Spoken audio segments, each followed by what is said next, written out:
Oh god, I'm immediately in the void. Oh god, we're... Boom. Hello.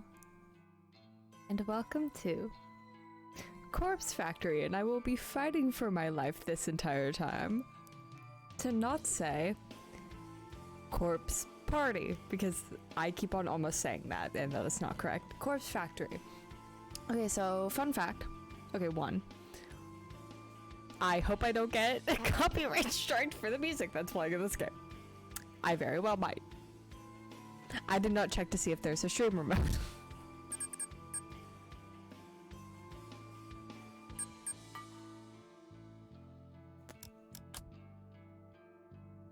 Well, we're just gonna go forward with a hope and a prayer and a dream. I think it should be fine, because I did briefly search. There have been streams of this game, so clearly it's not, anyway, it did open up with a music video, and I am even more intrigued than I was when I found this game on Steam, like, this morning. I woke up, I got my coffee, and I'm like, alright, I'm gonna play AI Somnium Files today. That was the plan.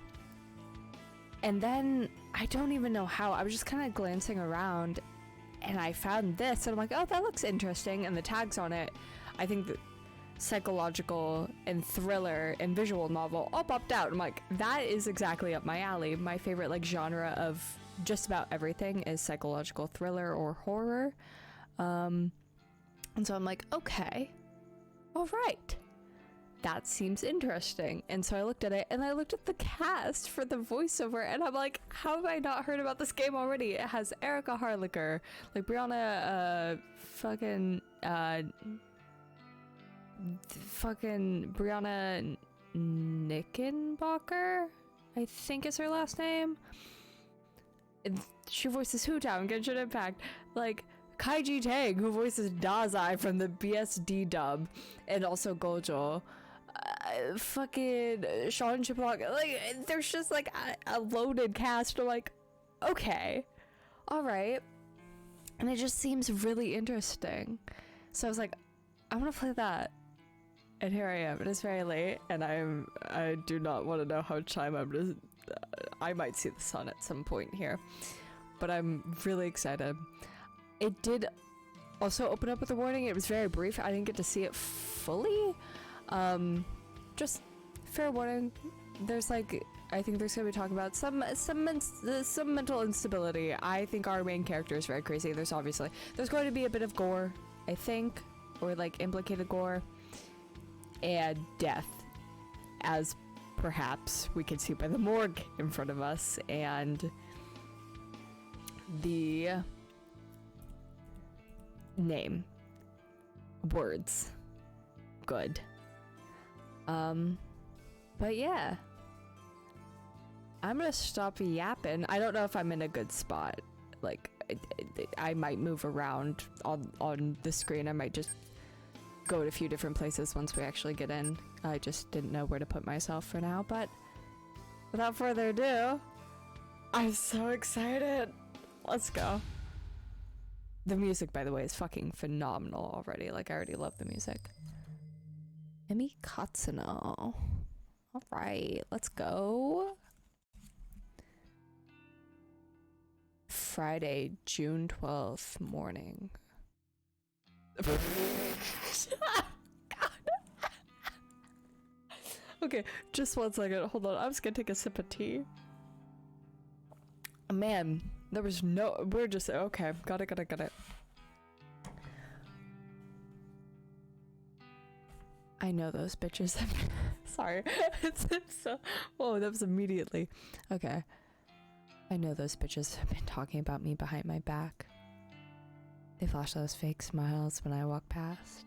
They wave half-heartedly and say things like, oh, hi, Emmy. Or, you're the only one brave enough to pull off that look. Oh, that is rather backhanded.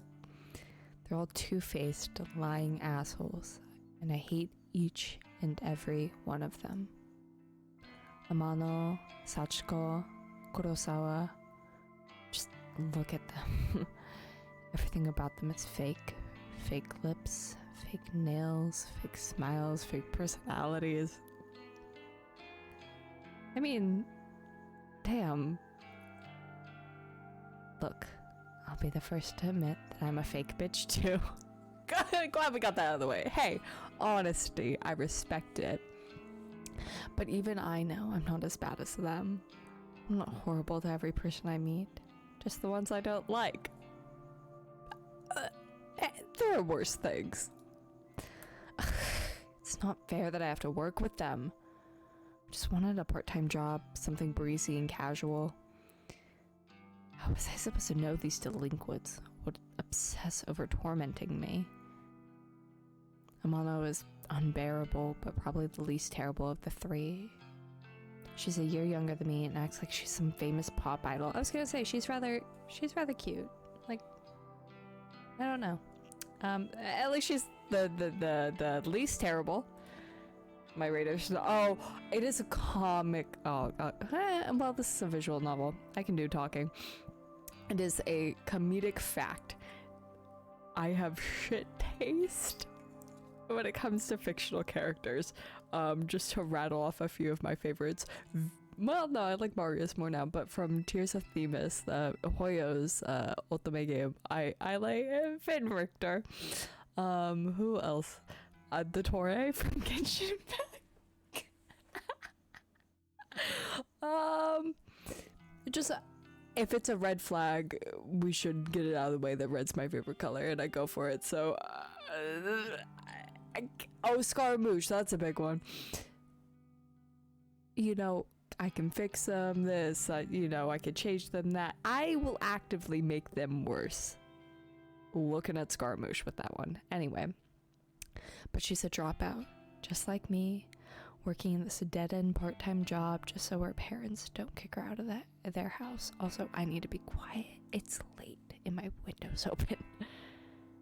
She spends her evenings singing at underground bars and hanging out with shady talent agents who swear they can promote her and make her the next big pop star. Oh. She gets taken advantage of time and time again, but never seems to learn her lesson. I don't know if she's just stupid or if she really thinks she's on the right track to becoming famous. Ooh. Sachiko is the kind of straight-laced girl you see at every school, studying her ass off to earn her parents' approval. The type of girl that always has the best grades, but never really has any friends.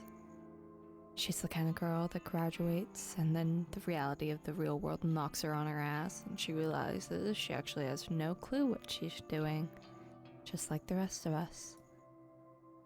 So she settles for the first crappy job she can find.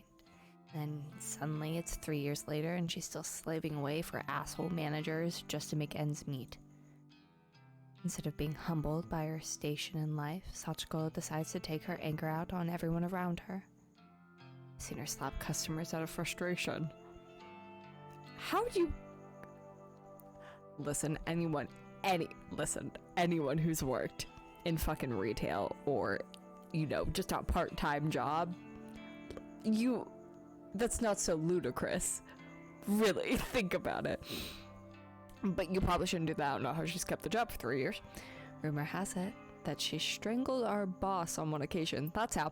Apparently he's too afraid to fire her now. I don't blame him. I'm afraid of her too. Never mind. Question answered. And then there's Kurosawa. I could write an entire blog on all the things I hate about her.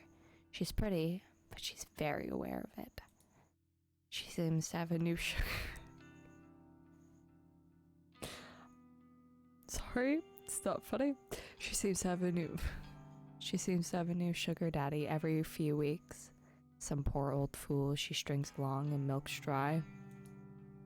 She must be nearing 30, but all her friends are still in senior high school. It's more than a little weird. I agree. I agree.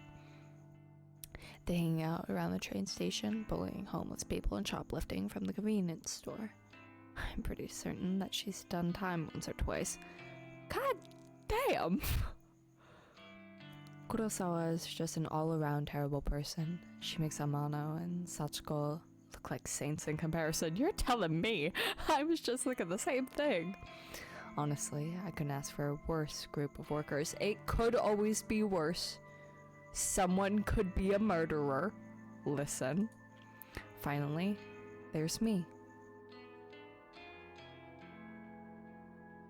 Emi Katsuna, university dropout, part-time cashier, and up to my ears in debt.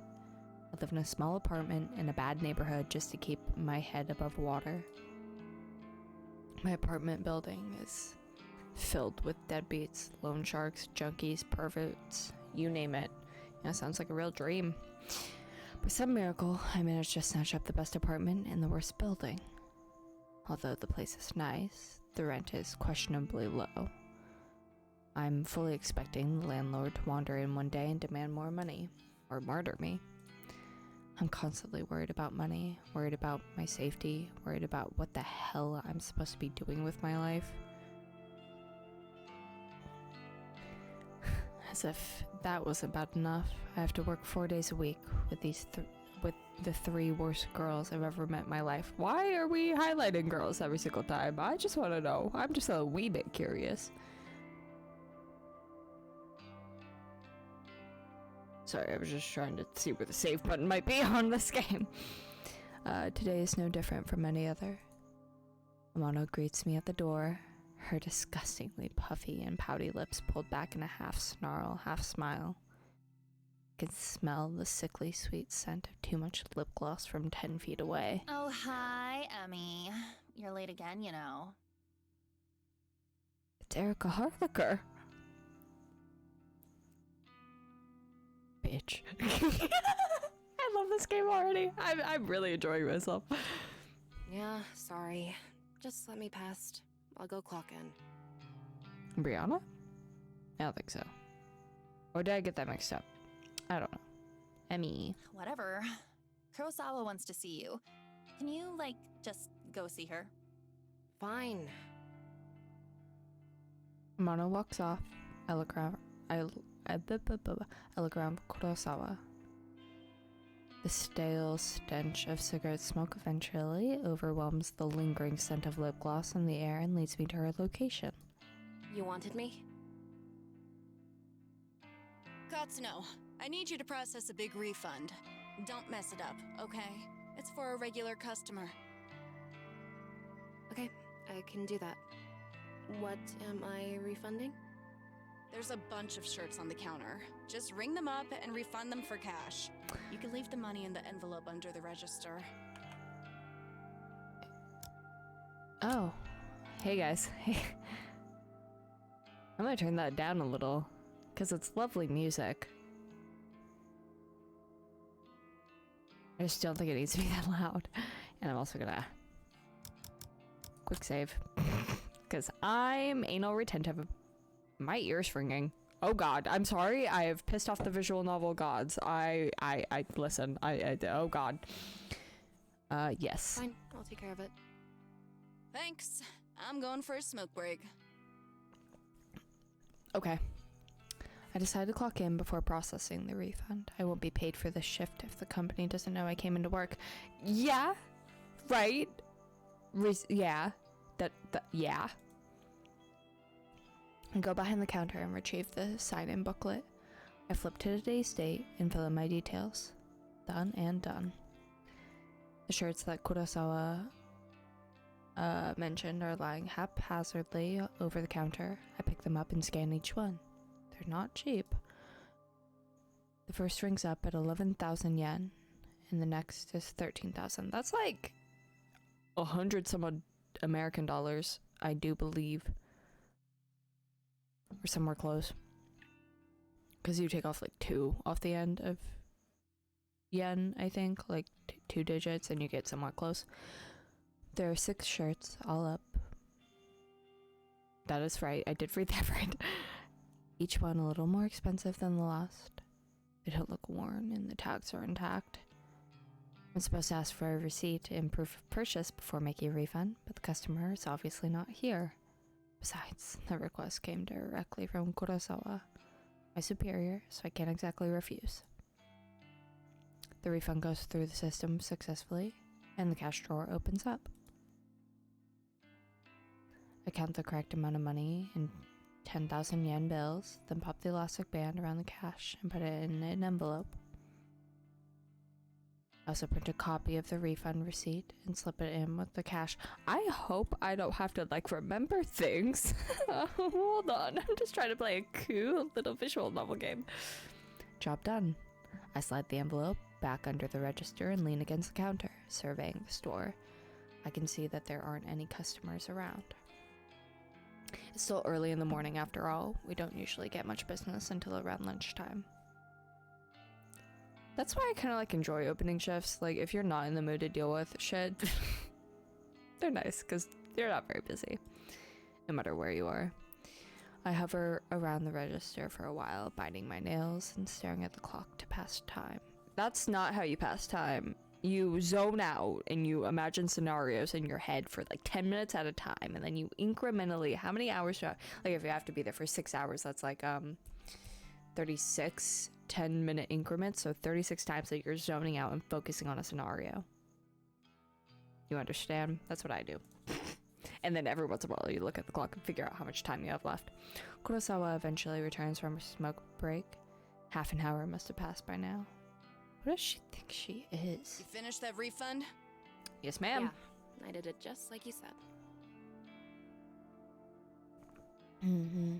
Okay. Sorry, I just fell right into the mic. Goddamn.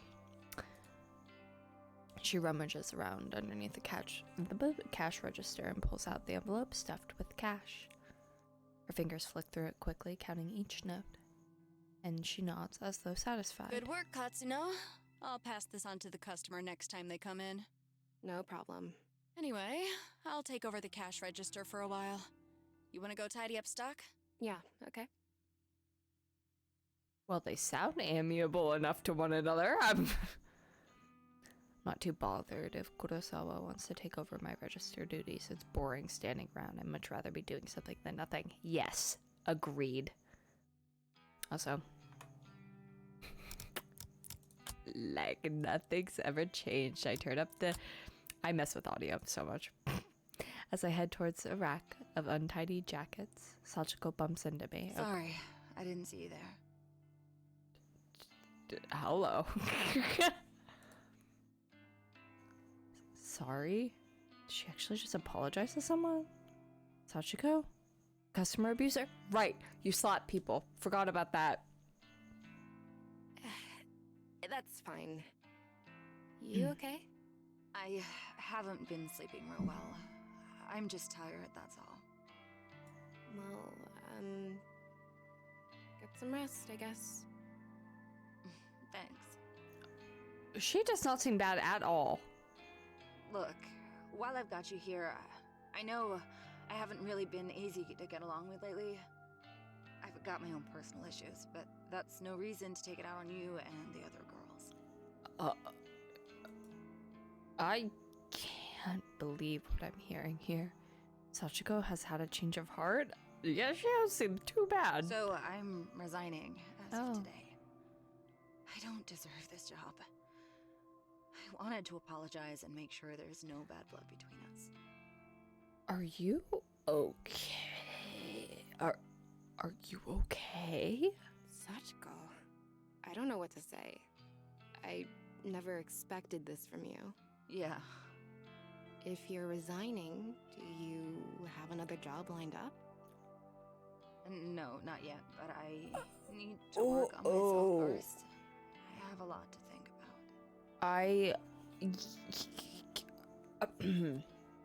Miss Ma'am? Well, I mean, as long as you're sure about this. I am immediately alarm bells are ringing a little bit. She looks tired. So let's start there. She's acting different than she normally would. This game is about death. I just, you know. I am. Okay. In that case, then thank you for apologizing.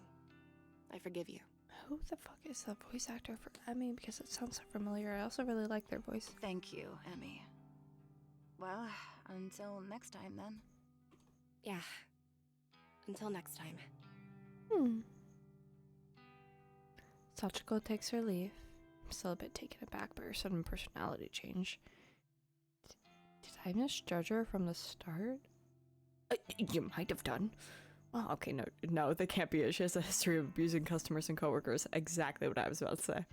No way I imagined all that. Regardless, I'm actually kind of glad she's trying to get a grip on her life. Hope everything works out for her. She's resigning today, then I suppose only 2 terrible coworkers left are Amano and Kurosawa.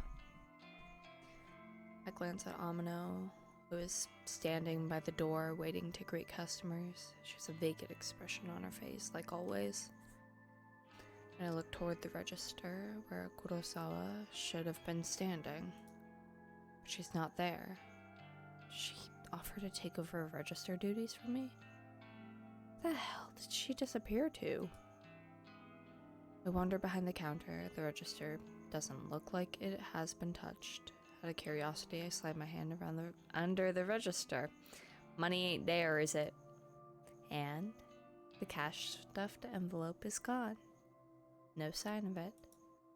The receipt from the refund is lying on the floor. I bend down and pick it up. It's a standard refund receipt stating that the value of the transaction, my name is signed at the bottom since I was the one who processed it. The refunded money is gone, and so is Kurosawa.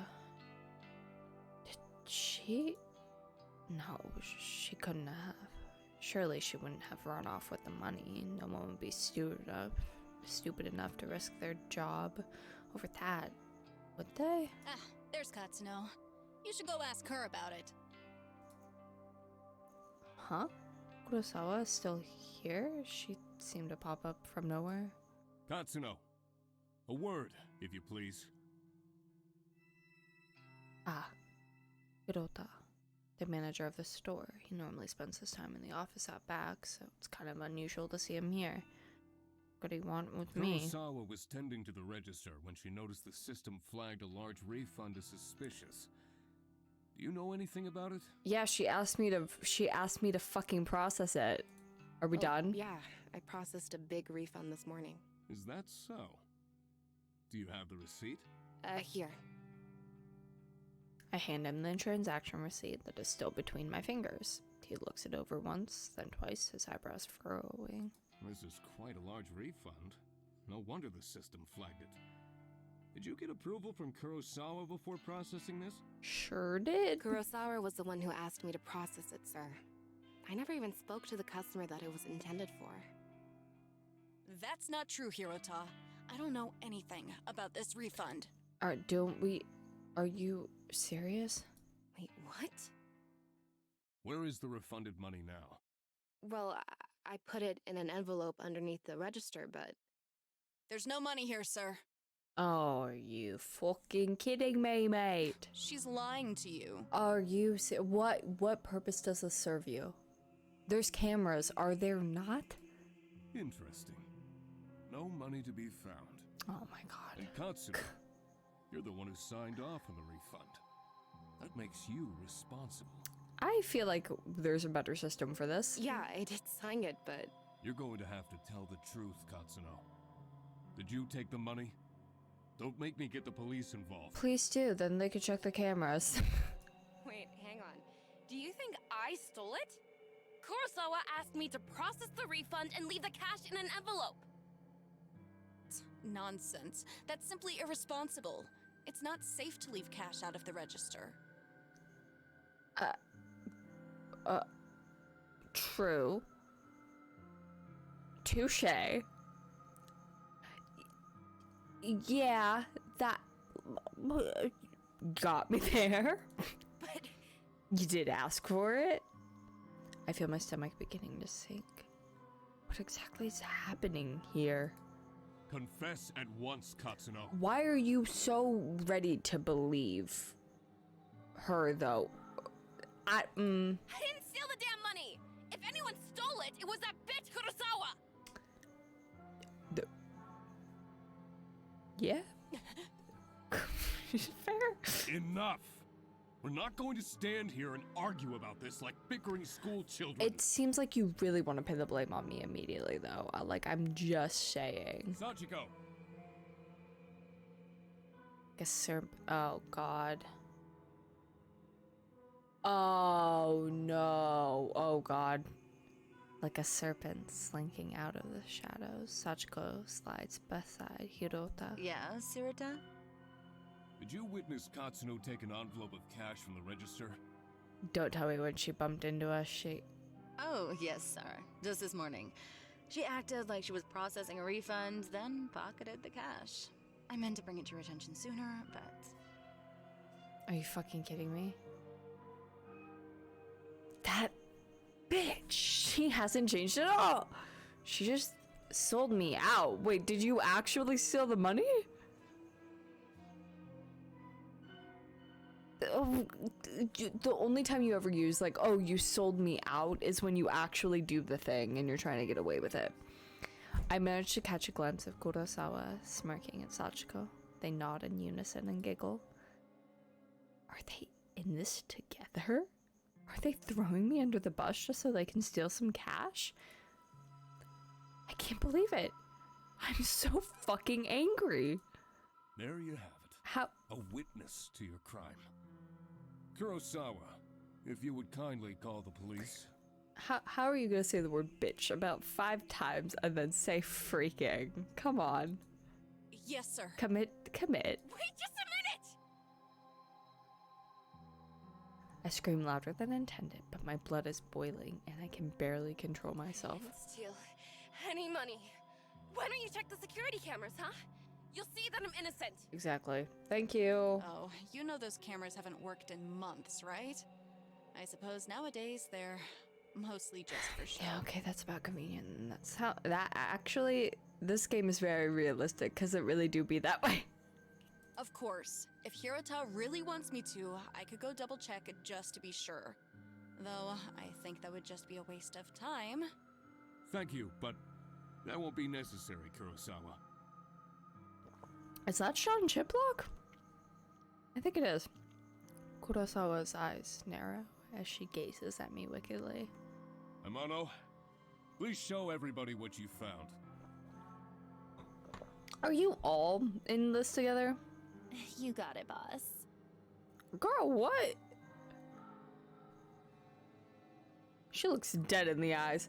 I didn't even realize Amano was part of this discussion. She's leering at me disgustingly and slapping an envelope against her open palm. Found this wad of cash in Katsuno's locker out back. I can feel the blood drain from my face. I haven't even been out the back today. Are they all in this against me? Do they plant evidence to get me in trouble? Lying! I haven't even had time to go out back today! I mean, what do you want me to say? You think the cash just appeared out of nowhere? I do, and I think it's very easily to slip an envelope through a locker. I feel like there needs to be a better investigation at hand here. It seems all the evidence is against you, Katsuno. Very conveniently, sir. Since we located the money, I won't have you arrested. But you will not step foot in this store ever again. Do I make myself clear? I mean, I feel like you really... you should probably have another job lined up. But you really dodged your bullet. I think you want out of You're there. fired. And I will make sure you never work in any of our stores again. Well, that sucks. I'm speechless. I can't even process my thoughts. The quiet giggling and snickering of Kurosawa, Sachiko, and Amano buzzes in my ears until my skull feels like it's going to burst. Hirota grabs my shoulders and tries to lead me outside, but I jerk away and stumble backward. Okay, don't be acting all like that now. My back slams into the glass window at the front of the store. Thankfully, the glass doesn't shatter, but I can immediately feel a bruise forming. I push myself forward, regain my balance, and duck toward the sliding door. See you around, Emmy. Oh well, I guess not, hey? I feel like anyone with a brain would realize something's wrong. Like, who the fuck you would take this I blinked tears out of my eyes and I dashed through the store's front door. I feel like anyone with a brain would be like, is she acting a little bit? Guys.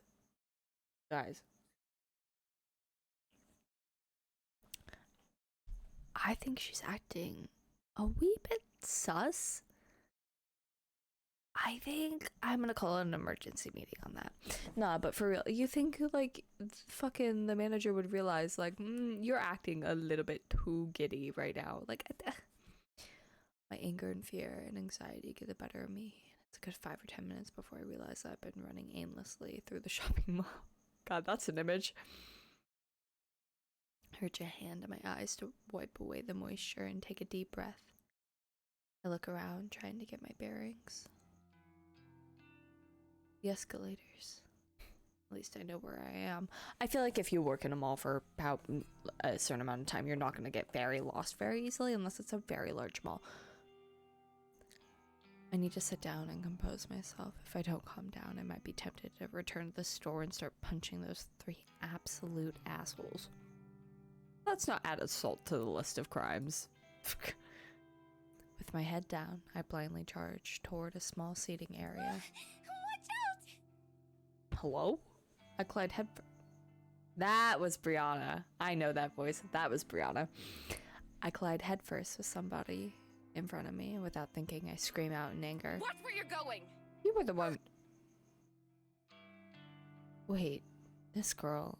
I know her from somewhere. Katsuno? Is that you? Ah! Huh? I know you. Have we met? I know you. Have we met? Gee. Yes, of course. We graduated from senior high school together. Remember? Yeah, that's Brianna. I know Brianna's voice when I hear it. That's Brianna. Did we? Wait. Senior high school was more than a year ago. Feels like a different lifetime. How does she expect me to remember that? Maybe. Yeah, you're Sato, right? Aoi Sato? That's me. You do remember. Oh, she's so cute. She's adorable. Well, kinda. Sorry. I've had a crappy day. I just got fired, so I'm not thinking straight. You got fired. I'm really sorry. You bumped into me. Oh, she's so sweet. Oh, you bump into her and she's like, "Are you hurt, baby?" Oh. Alright. Oh my god. Always rubbing her arm tenderly. I figure I must have injured her, but I'm really not in the mood to stand here and apologize to some old acquaintance. I have to go. Excuse me. Oh, okay. I push past Aoi. Unexpectedly, the shy and spineless girl grabs my arm and stops me from leaving. Her grip is surprisingly strong. Katsuno, you said that you just got fired. Is that true? Yeah, well, rub salt in the wound more, why don't you? But, yeah, I'm pissed off about it. Tell me what happened. Girl, what? Why are you so interested? Now, I just thought maybe I could help is all. Whatever. You can't help. Some bitch set me up. She stole a bunch of money and made me take the fall. I see. Are we done here? Can I leave now? Sorry for keeping you. Yeah, okay. once again, I turned to leave, but Aoi's next words managed to catch my interest. You know, if someone got you fired, there is a way you could get revenge. I did watch the trailer for this game, which maybe I shouldn't have done, but I think I know where this is going. Revenge? What is this girl on about? Does she have some way for me to get back at Kurosawa? Yeah, I think it might be a wee bit extreme. What am I thinking? I can't even step foot back into the store. My chance to get any kind of justice doesn't exist at all. Revenge? What the hell are you talking about? Never mind. I shouldn't have said anything. Girl, nah, you can't do that. Hell no. You're not going cold on me now. Tell me what you meant. I will say me and this protagonist do speak very similarly and have the same thought process. Okay, but let's may be a way for you to get back at whoever got you fired. Why don't you let me know how, Miss Girl? Have you heard the rumors of Corpse Girl's website? Oh my god. Hey, girly. That's a little bit extreme what you're suggesting. Corpse Girl? Who is that? Sounds like some death metal band. It really does. Aoi ignores my comment and continues on with her speech. They say that if you visit Corpse Girl's website, you can request a death. I understand. It was a really shitty thing to do. Like, those 3 bitches got you fired, like, framed you, but you didn't. It's not like you're getting locked up. And you got fired. You can find another job, probably a better job with better coworkers. I feel like killing someone is a little bit like that. That's a, you know, it feels like we're on a bit of a slippery slope here. You understand? Like, I feel like there's better options. I feel like we could just be the bigger person. Request and death. What is this girl ranting about? Hang on, start over. I'm completely lost. Aoi frowns and a look of annoyance on her face. Say somebody wrongs you and you want to get revenge on them. Yeah, kill them. I feel like you could. It's Go on. a jump. Rumors state that you can visit Corpse Girl's website and fill out a form in order to request a specific person's death. This Corpse Girl. Is she, like, a hitman or something? Yeah, that sounds about right. No one knows the truth. All I know is that her victims always receive a photo of their own corpse before they die. Oh, How is that possible? I don't know. that. Okay. I've been wanting to use the website for some time. There's somebody that I'd be happier without. But I'm not brave enough to go through with it. Girl, what? Still, I want to know if the rumors are true. If you use the website, you could tell me if it works or not. Hey, we graduated high school together. Could you do me a favor? Be my little guinea pig. We conduct a little experiment, if you will, you know, like we did back in chemistry in high school, you understand? Right. So what you're gonna do is you're going to hire a hitman to go after these 3 women who just got you fired. Granted, you know, it's fucking shitty and it was a really shitty situation, but it got off I know you got off like fairly easy. Like, they're not gonna arrest you. So if you just put up a hit against them, right? Which is definitely illegal. And let me know if the website works. That'd be cool. Come on! What?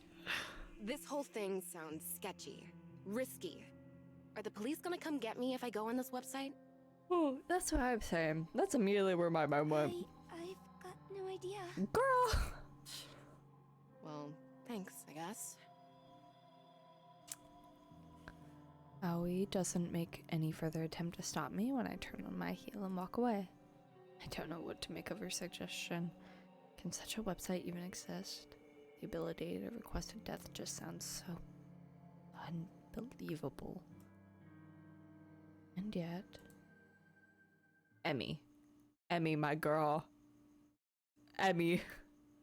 I find myself unable to get the possibilities out of my mind as I make my way toward the train station.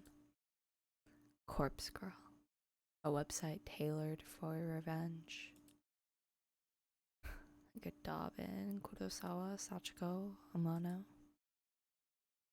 If I could remain anonymous, then no matter what happens, whatever fate befalls those girls, couldn't be traced back to me. I start to wonder if ordering the deaths of a few girls simply because they got me fired is a little extreme. What did I fucking... That... Although, they're not exactly saints. They're closer to human garbage, more than anything else.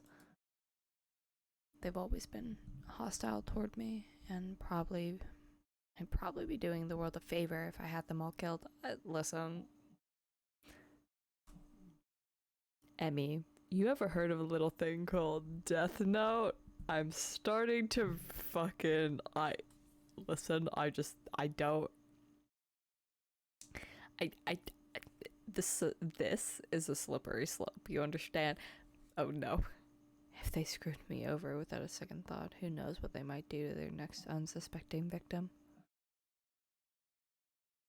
Yeah, killing all three of them is the right thing to do.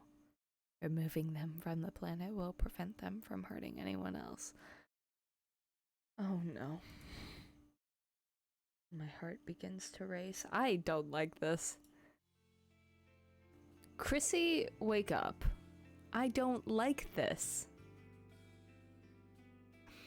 The trip back to my apartment is boring. The train carriage is nearly empty, save for a few junior high school boys and a couple of women in business attire. Okay, we're accentuating women and girl a lot here. I don't know why, but we are. I have a few seats all to myself, so I sprawl out and check my phone for messages. That's a bit rude, isn't it? But fair enough. When I feel confident that no one in the carriage is watching me, I decide to search for Corpse Girl's website on my phone. I just feel like maybe that's not a thing you do in public. I don't know exactly how easy it will be to find. Maybe I should have asked Aoi for the address. What? Yawn. Well, a quick search shouldn't be too hard. I begin to type. Corpse Girl's website. Did you say that out loud too? Just like that? A few results pop up on my screen, but none seem relevant. There are links to funeral services and anime fan sites, but nothing really matches what I'm looking for. Maybe this was a bad idea. I should probably delete my search history. Maybe just one more search. Corpse Girl. Request. Death. Oh, so glad that you said it out loud on a train like that. I think that was a real smart move. My phone seems to lag for a few seconds as the search is submitted. Then, it takes you directly to the site. A fresh list of links appears. The top result catches my eye immediately. Corpse Girl, revenge at your fingertips. This must be it. I click the link and the website loads immediately.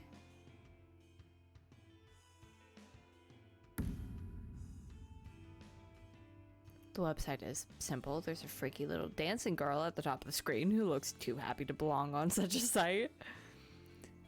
Corpse Girl's website, revenge at your fingertips. Request a death. Fill out your victim's information and upload a photo of them. Your victim will receive a photo of their own corpse shortly before they die. Watch out, don't be an idiot and enter. The whole website is really basic. A small blur of text offers instructions. Request a death. Fill out your victim's information and upload a photo of them. Well, fuck. What am I even doing here, right? What's my job? Your victim will receive a photo of their own corpse shortly before they die. Watch out. Don't be an idiot and enter your own information, or you will be cursed. Okay, yeah, okay. I wouldn't be surprised if Emmy is just like, okay, this is fucking bullshit, and puts it away, and then the thoughts start to get to her again later, and she's like, maybe I could just try it out, though. What the hell? If she tries it out on, like, a criminal she sees on TV first, I'm going to scream. Is this site actually for real?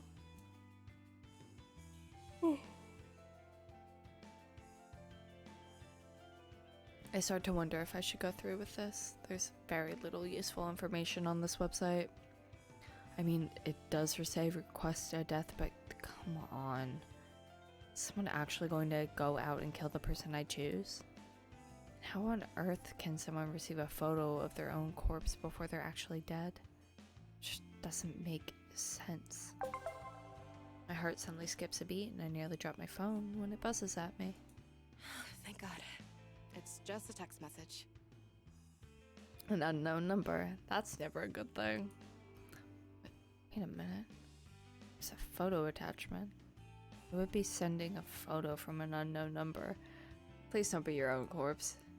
My curiosity gets the better of me and I open the message. Money? Well, I just have some questions. One, that's obviously Kurosawa. Thanks for the evidence, bitch. I could have my job back and you would be, all three of you would be gone. Secondly, it's your funeral at this point, lady.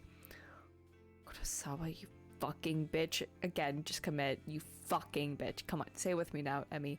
You fucking bitch. I knew it. I knew she set me up, and Amano and Sachiko were in on it too. They made me process a fake refund to get cash out of the register so that my name would be on the transaction. For what? A bit of cash they'd have to split 3 ways? Kurosawa, I'll kill you! I'll kill you! Okay, maybe, pipe down. Because you actually could. A few of the junior high school boys nearby look at me with worried expressions, but I don't give a damn. I'm angry. I'm furious. Kurosawa is going to pay. I close Kurosawa's message and return to Corpse Girl's website. It's clear what has to be done. I'm going to request Kurosawa's death. I read the website's instructions one more time to make sure I haven't missed anything important. Enter the victim's phone number. Oh, wow. Upload a photo of the victim. Really just supplied. Oh, girl, you crazy. I can't believe it. Kurosawa just signed her own death sentence. She sent me a photo of herself and her phone number was included with the message. Yeah, I was about to say the same thing, like that, like your own funeral at that point. I fill in the phone number and upload the photo, my hands trembling the whole time. Adrenaline will do that. My thumb hovers over the submit button. I feel the chill down my spine. Face turns pale, and I immediately feel cold and clammy. Clam chowder. Like you're in a sourdough bread bowl. Yum, yum, yum. Go to Disneyland, get yourself a bowl of that. Some oyster crackers too. Is Kurosawa really going to die if I use this website, or is this all a sick hoax? I run through possible outcomes in my head. First possibility, nothing happens and Kurosawa is none the wiser. Second possibility, Kurosawa gets pranked by whoever is running the website. Maybe the administrator gets a kick from tormenting people. Kurosawa might just receive some spam text or something like that. Third possibility, Kurosawa dies, she gets murdered, or some elaborate scheme is concocted to make her die accidentally. My lips curl into a frenzied smile. I like the third possibility the most. Bruh, I would cool it with the crazy maniacal laughter. I slam my thumb down and smash the submit button. I mean, speaking of smashing buttons, friends, if you could just no, I'm not gonna do that bit. Prepare for the end, Kurosawa. Smash that like button in the face. That fucking bit. Oh, June 12th, Friday evening. I forgot that time was a thing and existed. That fucking bit in Welcome to the Game that Markiplier did, where he was like, you know, just talking about like absolutely smashing that like button, and then in the next like stream he was like, if you could just kiss the like button, just give it a gentle caress. Like, it was the funniest shit ever. I love that series so much. Markiplier is fucking hilarious. When I get home, I can barely contain my nervousness. I'm shaking as I open the door to my apartment. Nice little apartment. By the time I walk through the door, the sun has just started to set behind the backdrop of the city. Even though it's not dark yet, I'm feeling physically and mentally drained. The drama at work this morning, the taunting laugh of Kurosawa. I feel exhausted. I just want to crawl into bed and go to sleep. Despite my dipping energy levels, I can't extinguish the burning question flickering within my mind like a candle. Flame. It said flame. How will I know when or if Kurosawa's dead. Will Corpse Girl's website notify me? Yeah, I sure hope not. You probably don't want that. No, of course not. I didn't give any of my personal information to the site. The entire thing was anonymous. Have you ever heard of a digital footprint or an IP address? I just gotta know. You seem a little bit... You know, you seem a bit uninformed. It's not like I can visit the store tomorrow and see if she comes into work. I'll be kicked out as soon as I show my face. It would also be a little bit telling. Maybe don't do things that make you look guilty. So, what do I do? That's it. I whip my phone out of my purse and open Noise, a social network app that all my coworkers are connected to. Kurosawa, Sachiko, Amano, and I are all in this group chat labeled Work Life. We use the chat to swap shifts with each other and complain about the boss.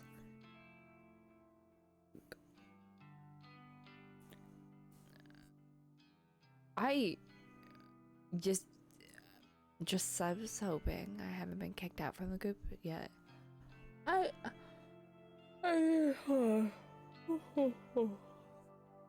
mean, I guess you could always just talk about how shitty your boss is no matter how much you hate each other, but that just doesn't seem like a thing you...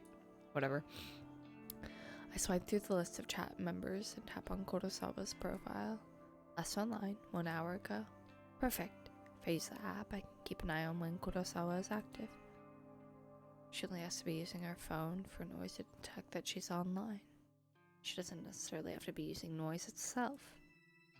It's the best way I can think of to monitor if she's still alive or not. It'll do for now. At least. I wonder why Kurosawa sent me that photo of herself via regular text messages instead of through Noise. Probably because the company maybe monitors Noise. Maybe she thought that she could be busted for it if someone got into her Noise profile. Who knows what that girl was thinking. Regardless, I'm thankful she made such a stupid mistake. I wouldn't have obtained her phone number if I had decided to if she had decided to message me through Noise instead. After all, Noise is strictly an online service, no need for phone numbers. Come to think of it, where did she get my phone number from? Well, no matter. It worked out in the end. I slump down on my couch in front of the TV and keep my phone firmly gripped in one hand, my knuckles whitening. I start to bite the fingernails on my other hand out of anxiety. In an attempt to distract myself, I switch the TV on and stream some stupid reality shows. The distraction hardly works, and I find myself instinctively glancing at my phone every couple of minutes, waiting for any kind of update on Kurosawa's online status. The evening passes slowly.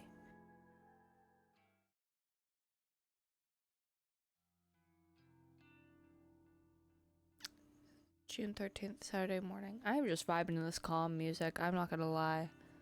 Sunlight streams through the open curtains, and I startle awake. I fall asleep on the couch.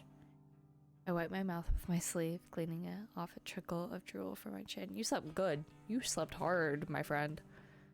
My phone is still in one hand, and I quickly check it. I tap the fingerprint smeared screen, but it's not responding. It's probably dead. The battery died. I must have fallen asleep and left the screen on all night.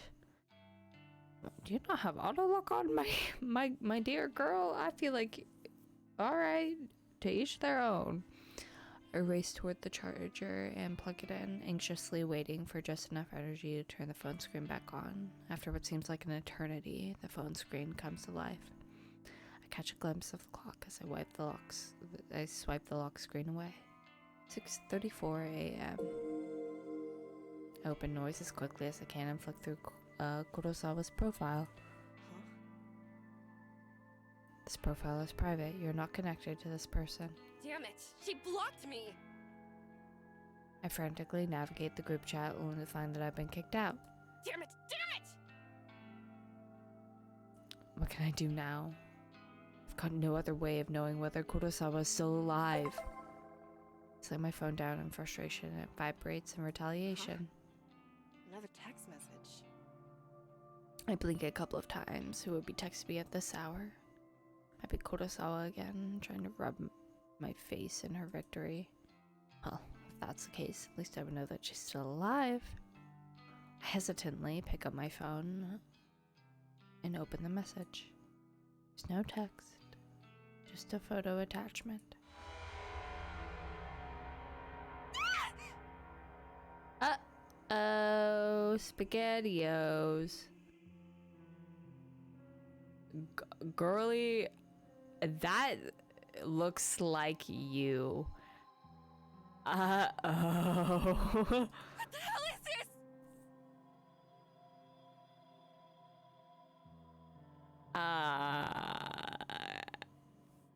Oof. I nearly dropped my phone in terror. A photo of a dead body, twisted, crumpled like it has fallen from a great height. A spatter of blood is flecked across the grass. It's hard to make out the details of the person. Dirty blonde hair, familiar clothes, smudged makeup.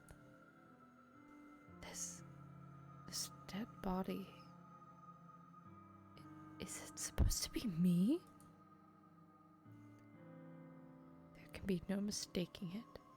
Without a doubt, this is a picture of my own corpse. I shriek again, unable to process what I'm seeing. I'm so entranced by the battered corpse that it takes me a minute to notice the timestamp in the corner of the photo. It's today's date, but something's off. The time says 7:28 a.m. It really is just Death Note, isn't it? It's about an hour from now. I shiver involuntarily. Feel a sickening sensation of bile rising in my throat. This photo. Is this a prediction of my death? Yeah, it kind of looks like it. You recognize the area? Am I going to die within the hour? Oh, honey. Oh, she sounds scared. Well, as one should. And then the truth hits me harder than my face hit the ground in this grisly photo. When you request a death on Corpse Girl's website, your victim receives a photo of their own corpse before they die. Before they die. I can't look at it anymore. I throw my phone to the side and curl up on the floor. Did Corpse Girl send this to me? And how? How did somebody get a photo of my corpse? A photo that's seemingly from the future? It's impossible. It has to be a hoax, some trick, some psycho tormenting me. Yeah, that's all it is. Someone is messing with me. You were doing an awful lot of yelling on that train, my friend, about and maniacal laughing. Probably Kurosawa. I get up off the floor and stumble around. I'm kind of lightheaded and unbalanced, and my stomach feels queasy, ready to launch its contents through my throat at any second. I blindly reach around for my phone and finally grasp it with near-frozen fingers. The phone number that sent that photo. It's an unknown number, but the digits don't match the number that Kurosawa texted me from yesterday. So, it's unlikely this came from her. Bizarrely, the phone number is kind of weird. There are more digits than should be possible. I try to count them, but stumble a few times in confusion. I feel like, how many numbers are in a phone number ordinarily? I don't know how it is in Japan. I know they have a little bit. I think they have like a little bit more, or like it's a little bit longer, or maybe it's a little bit shorter. I feel like, well, okay. The circumstance, a photo of your own corpse, never mind. I'm like, I feel like you wouldn't, I feel like you could count normally. Oh, never mind. I eventually conclude the number. It's 18 digits. Way too many.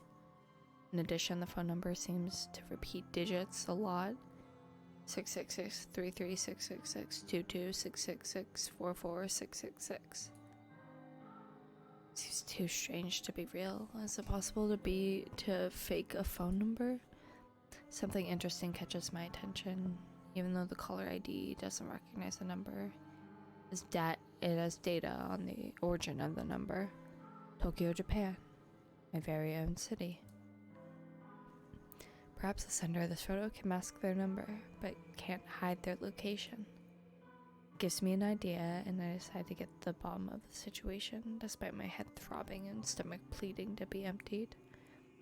I punch the phone number into a search engine along with the keyword Tokyo. One result. The link points to a popular discussion board, Noise Channel. It's an anonymous board where users can talk about almost anything. And, no big surprise, it's owned and operated by the very same company behind the Noise app I use on my phone. I tap the link and get taken a discussion topic from less than a week ago. I quickly read through it. Topic, strange photo from an unknown number. Hey, so today I got a strange gore photo from a number I don't have in my contacts. Not sure what the deal is, it was gross though. Wondering if any hackers can trace this number or something. It's the phone number, seems like the Tokyo area. I'm in Osaka. Okay, thanks in advance. The topic has only one reply. You got this too? It's a gore photo, a picture of yourself. I'm worried. Received a similar pic from the same number. Think about contacting the police. Not sure if I'm overreacting. And that's it. The end of the discussion. Neither poster followed up on the conversation. Yeah, I think they might be dead. That's all? Ugh, sorry. I keep yawning. It's a bit late. That didn't give me anything to go on, except now I know that at least 2 other people have received bloody photos of themselves. Bloody photos, you say? I wonder if those photos were as extreme as the one I received. What happened to these 2 posters? Why didn't they continue the discussion? Context clues, friend. I feel myself beginning to sweat. My body's going from cold to hot and back again several times a minute. Feels like I have a fever, but I know it's just stress tearing me up. I check the time. 6:59 a.m. About half an hour until the time printed on the photo. I take a deep breath and the doorbell buzzes. I freeze in place, unsure whether I should answer the door. A sketchy apartment building, it's a risk to answer the door on any given day before even taking into consideration that some psycho just sends me a photo of my own corpse. Quick save. I tiptoe toward the door on stiff legs and gaze through the peephole. There's no one there.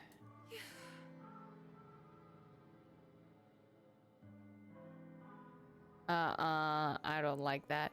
I breathe a sigh of relief. Maybe I'm just on edge. The doorbell echoed from someone else's apartment. Besides, I don't know of anyone who would visit me unannounced, especially this early in the morning. I slump to the floor, my back sliding down the door as I come to rest on the carpet, my legs splayed out haphazardly in front of me. I've had enough fear for one day. I have to just believe this whole thing is a hoax. Probably karma for trying to get revenge on Kurosawa. Yeah, that's it. Karma.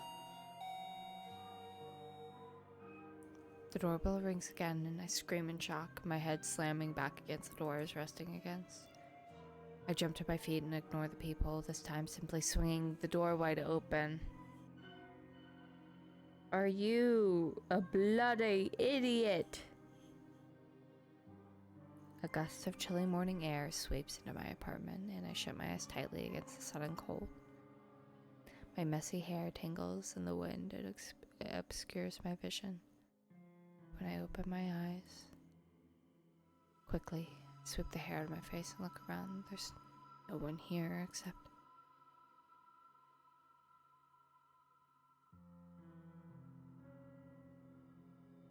A metal trolley is blocking the way in front of my door.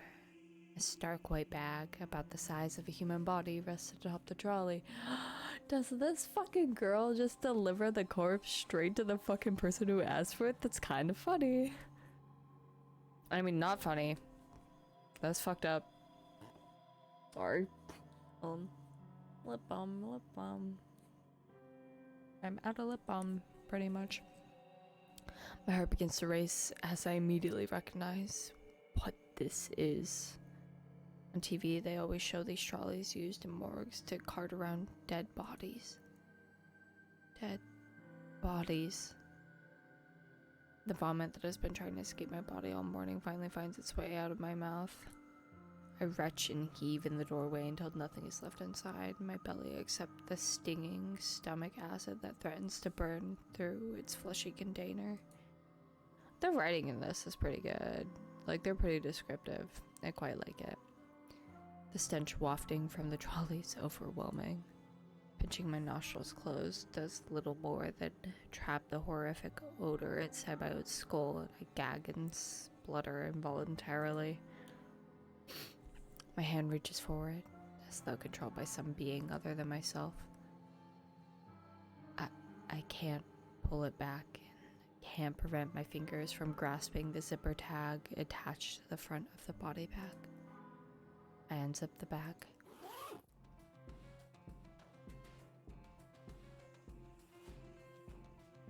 And there I am, a wretched corpse exposed to the day's first rays of sunlight.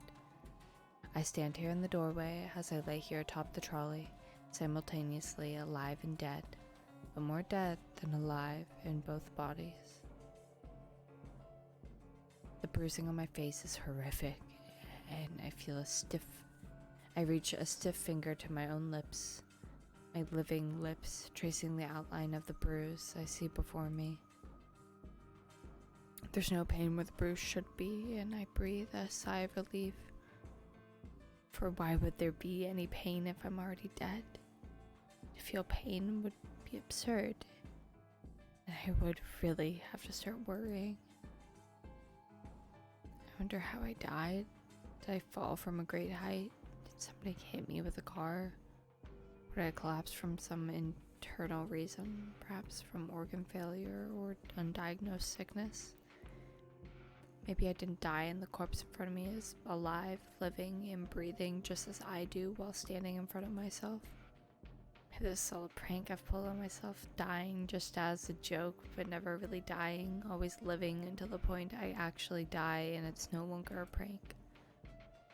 My head is splitting. I can't think straight. All the thoughts in my mind are jumbled, the meanings behind unspoken words disappearing behind foggy clouds inside my shattered skull. To clear my head, I step around my corpse and stand by the walkway's railing. I know how you died. I'm on the 4th floor of the apartment building. There are 2 floors above me, so I could go higher if I wish, but I'm pretty sure a leap from here would be enough to render my living body identical to that of the corpse on the trolley. Now hold on a second. Why? At this point in time, there exist 2 versions of Emi Katsuno. One is living and is me, and the other is dead but is also me. I can choose now to be alive and dead, or be dead and dead, but I cannot choose to be alive and alive. So even if I choose to be alive and dead, I'll still only be half alive, but choosing dead and dead is nice and clean, absolute, and indisputably solid state of existence.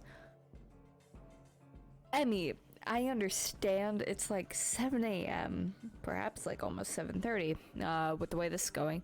Are you having an existential crisis on your balcony right now? I mean, reasonably so, but what the fuck? It's 7 in the morning. How is your brain doing this? I grip the cool steel handrail and lean over the walkway, my hair whipping against my face thanks to the relentless wind.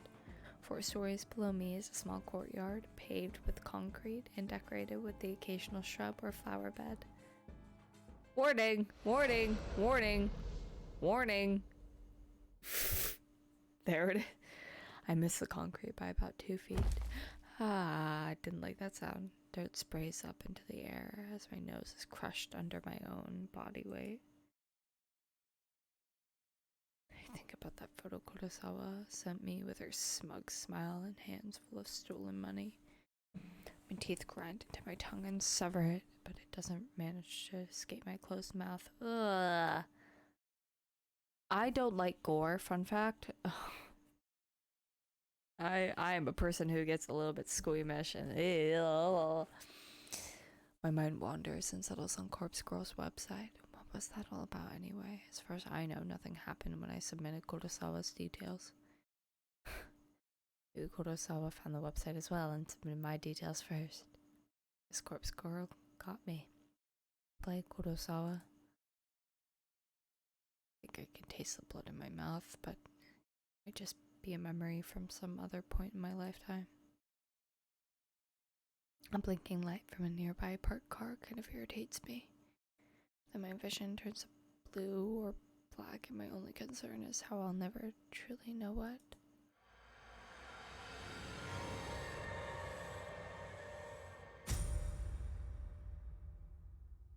Ah! Was that just a fucking prologue? I got chills, man. That was just the prologue. Noriko Kurosawa, Act 1. 3 weeks earlier. Oh, May 25th, Monday morning.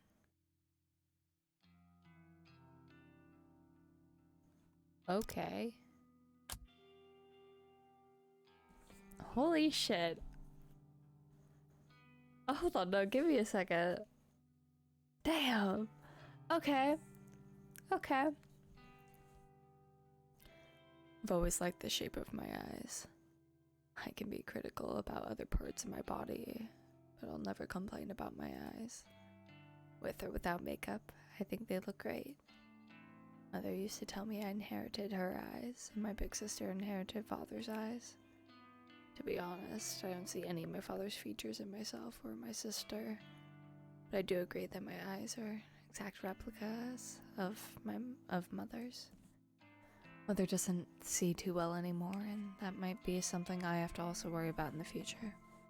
But for now, my eyes are perfect, and I couldn't be happier with them.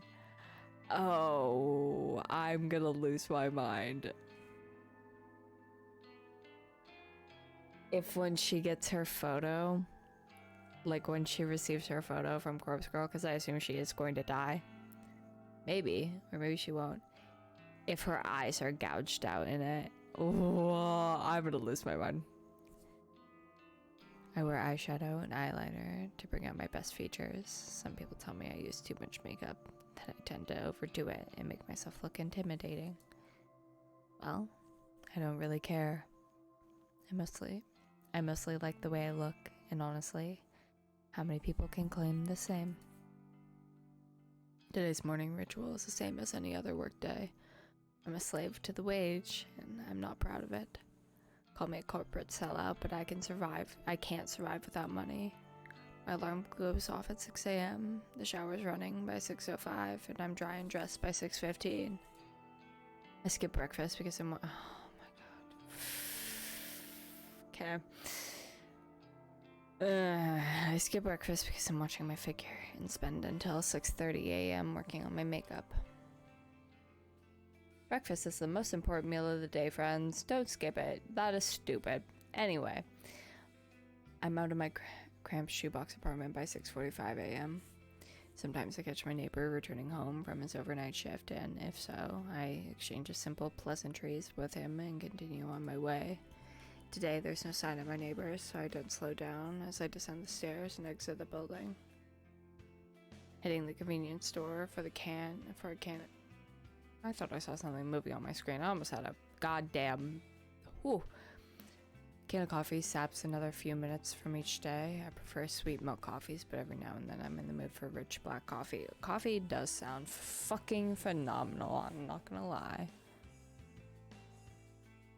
Regardless, I never start the day without it. I don't always need the energy boost, but it helps to stop my stomach growling. Okay. You know, alright. So for her section, I'm, if I end up, like, taking this and uploading it, I'll put proper warnings at the beginning. Some warnings for disordered eating in her section going forward. That's just seeming to be a theme, so let's get that out of the way, alright. It's a milk coffee kind of day, so I pay for my favorite brand and get out of the store in no time. The canned coffee dives into my handbag as I continue on my way. I'm gonna take a sip of water. And try not to swallow into the mic. The train station is always busy in the morning. It's usually a struggle to navigate my way to the correct platform in time for the 7:12 a.m. train. Today is no different. However, I always make it in time because my routine has been perfected over the last few months. Sheer perfectionist, that would make a lot of sense. I board the train, bound for Shinjuku. A cursory glance reveals there are no empty seats. I push through the throng of bodies and stand against the carriage wall. Whenever there are seats available, I like to sit and read, but it's much more common to have to stand and stare at my phone screen like almost everyone else. When I do read, I read the classics. Stoker, Lovecraft, Poe, horror, Western horror at that. It's my favorite genre. Oh shit. What's so funny is I went to Barnes & Noble recently and I got a book of Lovecraft stories, and I have an Edgar Allan Poe book. It's not sitting by me. God fucking damn it. Alright, it'd be that way. Good. Can't deny it. She's got some issues. Her interest in literature is not one. And of course, faithful translations into Japanese are as good as it gets. My English isn't nearly strong enough to read these novels in their original language. If I'm stuck staring at my phone screen, I like to stalk people online. Acquaintances, or the few friends I have, lead such boring lives. Girly, I think, yeah, she definitely does have issues. They post about the most mundane topics all day, every day, acting like they'll shrivel up and die unless they get the attention they seek. Why did I just think? I was playing Project Sekai before this, I'm gonna be real with y'all. Anna. That's all I'm saying. Oh no. Oh no.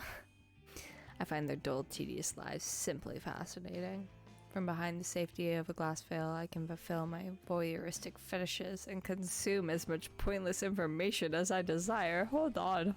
Writing in this game is phenomenal because I'm like, holy fucking shit, what the fuck? I think so far, yeah, the writing in this game is actually, oh shit, I just bonked my headphone. It's really good. I like the characters in the sense where it's like, they are fucking all assholes. Like, Emmy was like an asshole. Like, she was going fucking bonkers crazy. You know what I mean? Like, she was in a rough situation, so you had some sympathy for her, but you also acknowledged, like, you're fucking extreme and you're batshit a little bit. And then this girl, she's got her issues, and she's obviously got a lot of them. Knowing every mundane tidbit of people's daily lives turns me on. Oh, okay, so wow, alright. I'm not kink shaming. I'm not. But it is too goddamn late for me to process that. This morning is the same as any other. I stare down at the phone held in my frail hand. My fingers move on their own accord, scrolling and tapping against a backlit display, pausing, pondering, pouncing on any post or picture that my pupils haven't yet consumed. Standing in the train carriage, packed to the gills with people, can't help but feel my face getting flushed and my steamy breath escaping my lips. She's a freak, though. Like, I'm not kink shaming, except for I think I'm going to start. I digest post after post, photo after photo, memorizing the comings and goings of every single person on my noise activity feed. I catch my breath getting heavier, my gasps becoming short and sharp. There was no sexual warning on this game. Except for there might have been in that very brief fucking flash that I got at the beginning when I opened it. They went to the dentist yesterday for a root canal. Yeah, that's real sexy. Mizuno shared some photos from her international vacation. Girl, maybe you should go on vacation, and it is one that comes with complimentary grippy socks. Kawahara objects to owning pets. and thinks all animals should be free. My cheeks glow crimson, my chest begins rising and falling quickly. I clutch the collar of my shirt, knuckles whitening, knees shaking. A few people in the carriage start to move away from me, but I barely notice them. I feel like... oh god. My fingers keep scrolling and I hit the jackpot. A new post from a coworker at my office, Tomoe Wantabe. She's a gal... like gyaru. She's a gyaru, the type with a heavy fake tan, bleached blonde hair, and questionable clothes. I hate her, but I love her posts. This morning's update reads, Pomomo. Just found this corpse girl website. Such fake bull. Ahahaha. Ahaha. Waiting to meet a bitch to try it on. Pomoe just discovered a corpse girl's website, huh? I feel a slight squirrel trying to escape from my throat as my legs threaten to buckle underneath me. I can't take the excitement anymore. I have to force my phone from my hands and bury it at the bottom of my handbag. Deep breaths, Noriko. Deep breaths. I need to calm down and control myself. Composure is key. I close my eyes and let a cool breath of air whistle through my slightly parted lips. Feeling a little calmer and no longer ready to explode, I analyze the information I just read. Tomoe wants to try out Corpse Girl's website. That's good. That's very, very good. Rumor has it that you can visit the website and request the death of somebody you know. How and if the victim dies isn't known to the public. Because of that, some people are pretty quick to dismiss the site as a hoax. However, the most interesting part isn't how or if the victim dies, but rather what happens to the victim before they die. Supposedly, the victim will receive a photo of their own corpse. How this photo exists before the victim's life is snuffed out isn't public knowledge, but the thought of this phenomena occurring is utterly intriguing. Nevertheless, the site has been gaining popularity lately, at least in certain corners of the internet. Message boards like Noise Channel and other similar sites have picked up on the rumors and like to exaggerate the website's authenticity. The fact that someone like Tomoe, a rather dense, dim-witted individual, has discovered the website means that it's actually more well-known than I previously thought. It means that people are actually talking about it outside of the internet. Chances are good that Tomoe will want to try it out and request the death of someone in the office. A coworker. Me, perhaps. She hates my guts as much as I hate hers. Finally, something exciting is going to happen in our dull workplace. The next station is Shinjuku. The doors on the right side will open. Please change here for the Chuo line, the Shonan Shinjuku line, the Saikyo line. As the automated announcement reads through a list of connecting train lines, I get ready to disembark. The train pulls to a stop and I contort my body around the other passengers in an attempt to exit the train. Finally free of the tangled mass of flesh, I hasten my pace and navigate through the labyrinthine station. I take the exit closest to my office and settle into a slower walk. I'm on time, and I never desire to reach the office any earlier than needed. It doesn't take long for the looming office tower to enter my field of vision. 32 stories of the office space all crammed into one sleek, slim tower. The name, Temujin, is stamped across the structure in gigantic block letters. If you're looking for this building in Shinjuku, you can't possibly miss it. Temujin carries the title of Japan's third biggest banking corporation. It's a gigantic company with other branches in Kyoto, Osaka, Sapporo, Fukuoka, and a dozen smaller cities I don't even remember. I've worked here for close to 3 months now. Not a long time in the grand scheme of things. That said, I'm only a temp and all I do is data entry. I work on the 14th floor, along with about 60 other junior employees, including Garu Tomo Wantabe. I don't speak to many coworkers. That's the way I like it.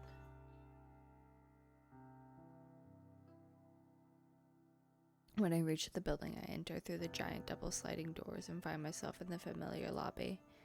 Comfortable couches line the walls, circling the reception desk.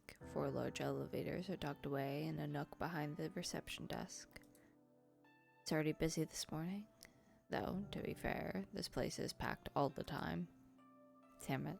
I said earlier, I'm like, no matter what time it is, mornings are never busy. Or no matter where you are.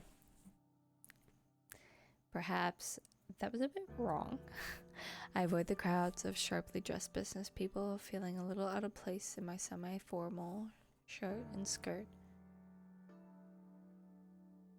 Ducking into newly opened elevator, I tap my employee ID card to a backlit panel and press the button for my floor. The doors close and the elevator begins its smooth ascent. I'm surprised to find that I'm the only one traveling up. I reach my floor and listen to the soothing chime as the doors open, revealing the open layout office before me. Static drone workspace noise fills my ears. Conversation, ringing phones, fingers tapping against keyboards, photocopiers. Even the steady low hum of the air conditioner contributes to the overall dim. Ah, wait. I just realized this. She mentioned she had a sister. This is the younger sister, I presume, of the girl from the fucking shop that got Emmy fired. And she's Corpse Girl, isn't she? Oh. I make my way over to my desk, stationed in the middle of the floor, and surrounded by a dozen other identical desks. As I walk, somebody taps me on the shoulder gently. Good morning, Kurosawa. Hello. Ah, Shinya Fujikawa. My senior, though he's really only a couple months older than me. He's worked here for a whole year after taking an internship straight out of senior high school. He's not an intern anymore, though. I'm not quite sure of his job title. Morning, Fujikawa.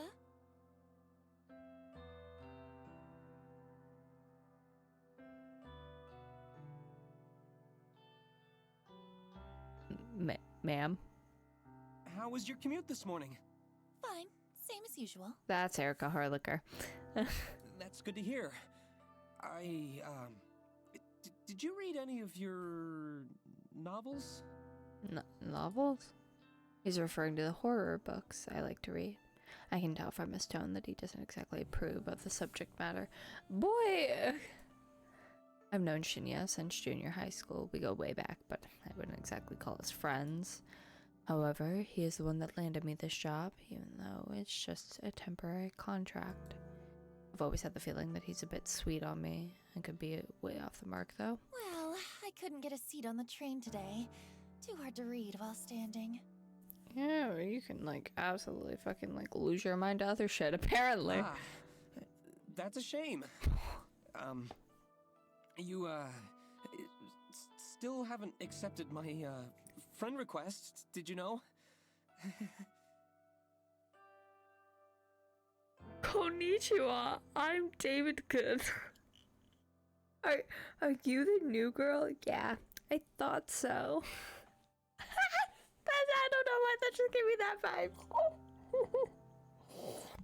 I'm sorry about the other dudes in our class. They're all baka and they only want one thing. Not me, though. I don't know the full copy pasta, but holy shit if I did. I have to fight the urge to roll my eyes. He's a nice guy, but we were connected on Noise once before and I had to delete him. He's super obsessed with his father's detective work and all he ever posts about is his assumptions and theories on petty crime cases. Light Yagami. This is fucking beta male. Well, no, let's be real here. Light Yagami is fucking beta male. This is just fucking God, I don't want to say it. I don't want to say it, never mind. Normally, I was gonna say Twinklight Yagami. I'm not wrong. Normally, I'd find anyone on my friends list fascinating, but here's the thing. Shinya never posts about his personal life. All he writes are long-winded rants on boring cases. It's far beyond the amount of dullness even I can stand. I fish my phone out of my handbag and pretend that I'm looking on noise. Oh, how about that? Looks like I don't have any incoming friend requests. I quickly dip my phone back into my bag. How peculiar. Well, I'll try and add you again later. Boy, take a hint. Sure, no problem. God, she's pretty. Sorry. I can fix it. No. Well, anyway, I better get to it. Work hard today, okay? You got it. God. Shinya offers a formal bow and goes on his way. Before I can take a step toward my desk, a mocking voice whispers in my ear. How long are you gonna lead on sweet little Shinya? Hello? Ma'am? I shiver and find Tomoe Wantabe, looking right behind me, buzzing around my neck like an irritating mosquito. That poor boy really has the hots for ya. Oh, When are you God. gonna tell him you're a cold-hearted psycho? Listen, I'm not leading Oh him on. my God. I'm no psycho. Sorry. Noriko, do you need coffee? Do you want more coffee? I could like run and I could buy your coffee from now. Ma'am, one chance, please. Huh. Sounds like something a real psycho type would say, don't you reckon?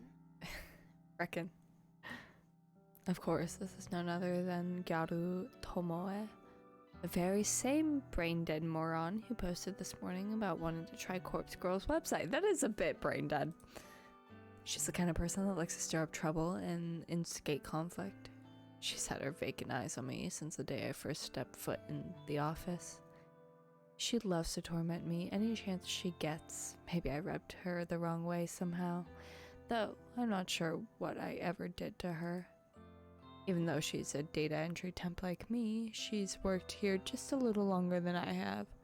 Unfortunately, that means I have to refer to her, I feel like, as my superior in this professional environment.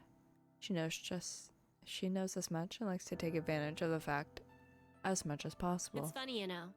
You don't look like the type of skank to lead on a goody-goody like Shinya. Whoa, that was a word. I'm gonna take a sip of water. What the fuck is hello?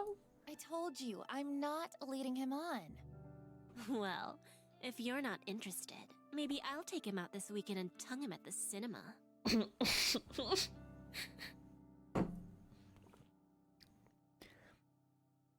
The English translation of Gyaru speak is really interesting to me. Tongue him. Right. Gross. Do what you want, but I doubt he's into someone with your, looks. Oh yeah? What would you know? You think he likes your flat chest, little Miss Gothic Lolita? I blinks at the... Okay. I know I should shrug off comments such as this, and normally I would, but backing down from Tomoe isn't something I can do easily. I'll give you a tip. Damn. Guys like Shinya are smart. Clever. Dude, Noriko, one chance. What does he have that I don't? Well, you're not even into him. Please, just one chance. If you want to impress him, don't let him know your head is as full of air as your inflatable breasts. God. A flash of crimson lights up Tomoe's face and she looks ready to lash out at me. A group of coworkers, juniors like us, look over to us in concern. Tomoe takes a step back from me, but not before signaling a rude gesture with her fingers. She flip you off. We ain't done here, Noriko. Watch your back. Who does she sound like? She sounds like...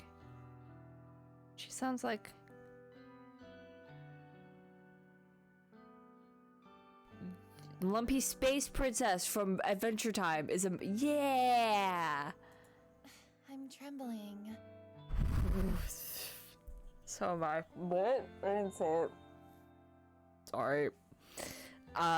So my taste in fictional characters prevails, and it's awful. Tomoe walks away, and I breathe a sigh of relief. If it wasn't for having to deal with her, I wouldn't dread coming to work every day. Anyway, I wonder when she's planning to test out Corpse Girl's website. Will she try it on me since we just fought? I'm not really sure if I should be excited or scared. Either way, it'll definitely be fun to find out what happens if she does try the website. Finally reach my desk and take note of the time. I was supposed to start working 5 minutes ago, so I quickly log into my computer. I checked today's task list. List, really? It's all standard stuff today. I need to transfer a few tables of numbers from a spreadsheet into our company's online database. When I'm done, I have to run it by a few other people and then commit the changes to the server. The work is dull and repetitive, but my salary isn't bad. On the plus side, I get to wear headphones and listen to music while I work. That would be lovely.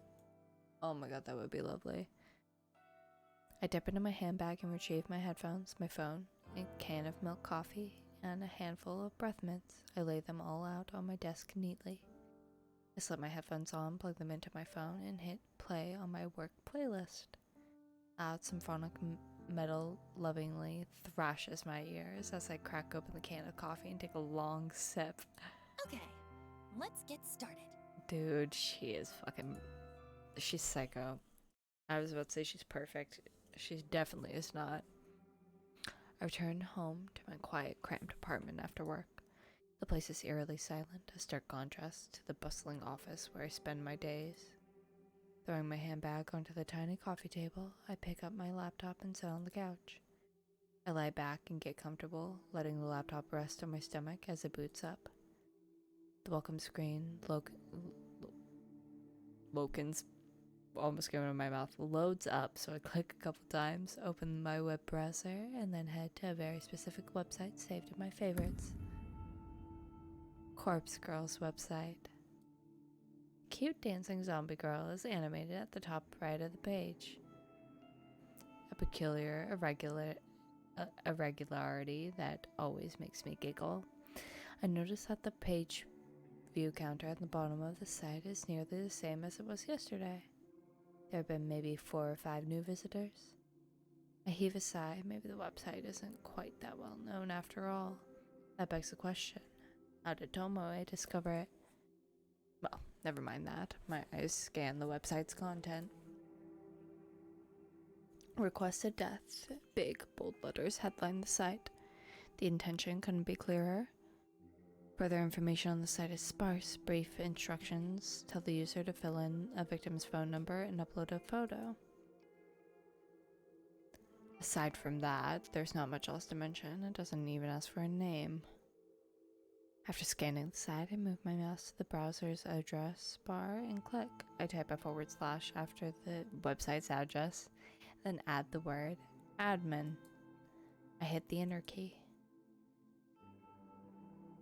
A login page presents itself with empty username and password fields waiting to be filled in. My fingers tap dance around the keyboard, and within moments I'm presented with a brand new page.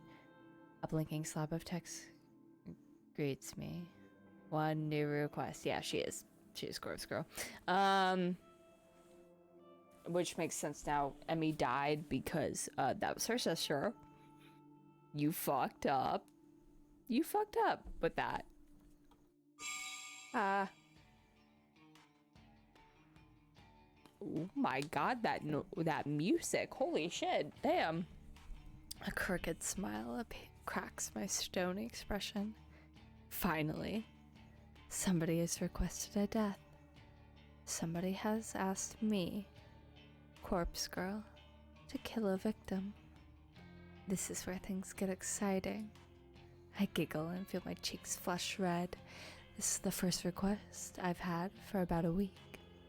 I've been locking in every evening, fingers crossed that somebody has elected a new victim for me. Today, my wish has come true. I can't help but feel emotional at a time like this. My lower lip trembles and I feel tears welling up. I dab the corners of my eyes gently to avoid smudging my makeup. As I hover my mouse cursor over the View Request button, a familiar and pleasant tingling sensation surges in my chest, my stomach, my thighs. I shiver with anticipation, my hot and steamy breath beginning to fog up the laptop screen. That is some hot and steamy breath, because the laptop screen, girly. I click the button. Request details. Today, 2:47 p.m. local time. Victim's phone. Downloading image attachment. The victim's photo automatically loads onto my screen. The person in front of me is a total stranger, but that's okay. It doesn't change the task set out before me. A woman, rather plain, in her early 30s. She's well dressed, with minimal makeup, and she's not really putting her personality on display. It's a nice photo, better quality than some of the images I've received in the past. In fact, the photo looks like a corporate ID picture. I wonder if it was downloaded from a company's database or website? Well, the source of the photo doesn't matter. The simple fact of the matter is that somebody has made a request for this person to die. It falls to me to fulfill that request, and as Corpse Girl, I take requests very, very seriously. I have the victim's photo, and I have her phone number. All I need now is to select a way for her to meet her untimely demise. I've previously thought about including an extra field on my website, an option for the user to choose the way that they want their victim to die. After all, it would reduce the amount of strain on my creativity if the method was decided for me. But after careful consideration, I decided against it. Some people are sick, twisted. The cause of death could be far beyond my means and impossible to achieve. Yes, some people are really sick and twisted, you know what I mean? Just like fucking absolute monsters out there. Says the one who kills people. Therefore, allowing the user to define the cause of death just isn't feasible. Instead, I'll stick to my current modus operandi. Everything depends on the quality of the victim's photo. If it's detailed and the victim's features are easily distinguishable, then I can be rather creative with the cause of death. Perhaps the victim's face suffers grotesque burns, or she has an iron stake thrust through her skull. However, if the victim's photo is low quality and doesn't provide enough detail to identify the subject, I have to resort to the default cause of death. A terrible, unlucky fall from a great height. Maybe she slips, or maybe someone stumbles into her and sends her tumbling over the rail. The end result will be the same. Swift, crushing death from on high. The victim will end up face down on the concrete, completely unrecognizable, save for her clothes and accessories. It's not my favorite cause of death, but in some cases it's necessary. Regardless, it is still a very valid way to fulfill the request. Hold on, she said her. Does she not kill men? Is that the thing? For now, it's time to get started.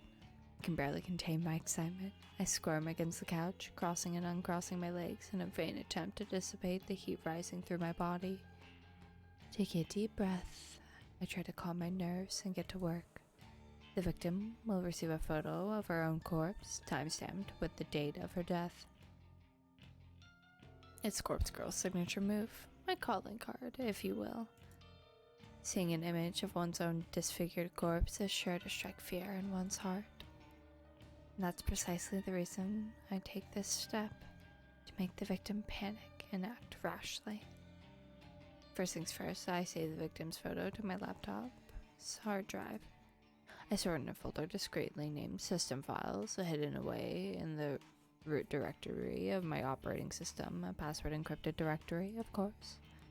Next, I open my favorite image editing software and load the photo. Looking carefully at the detail in the picture, I can see that this will be a work of art. I can really go to town with this request.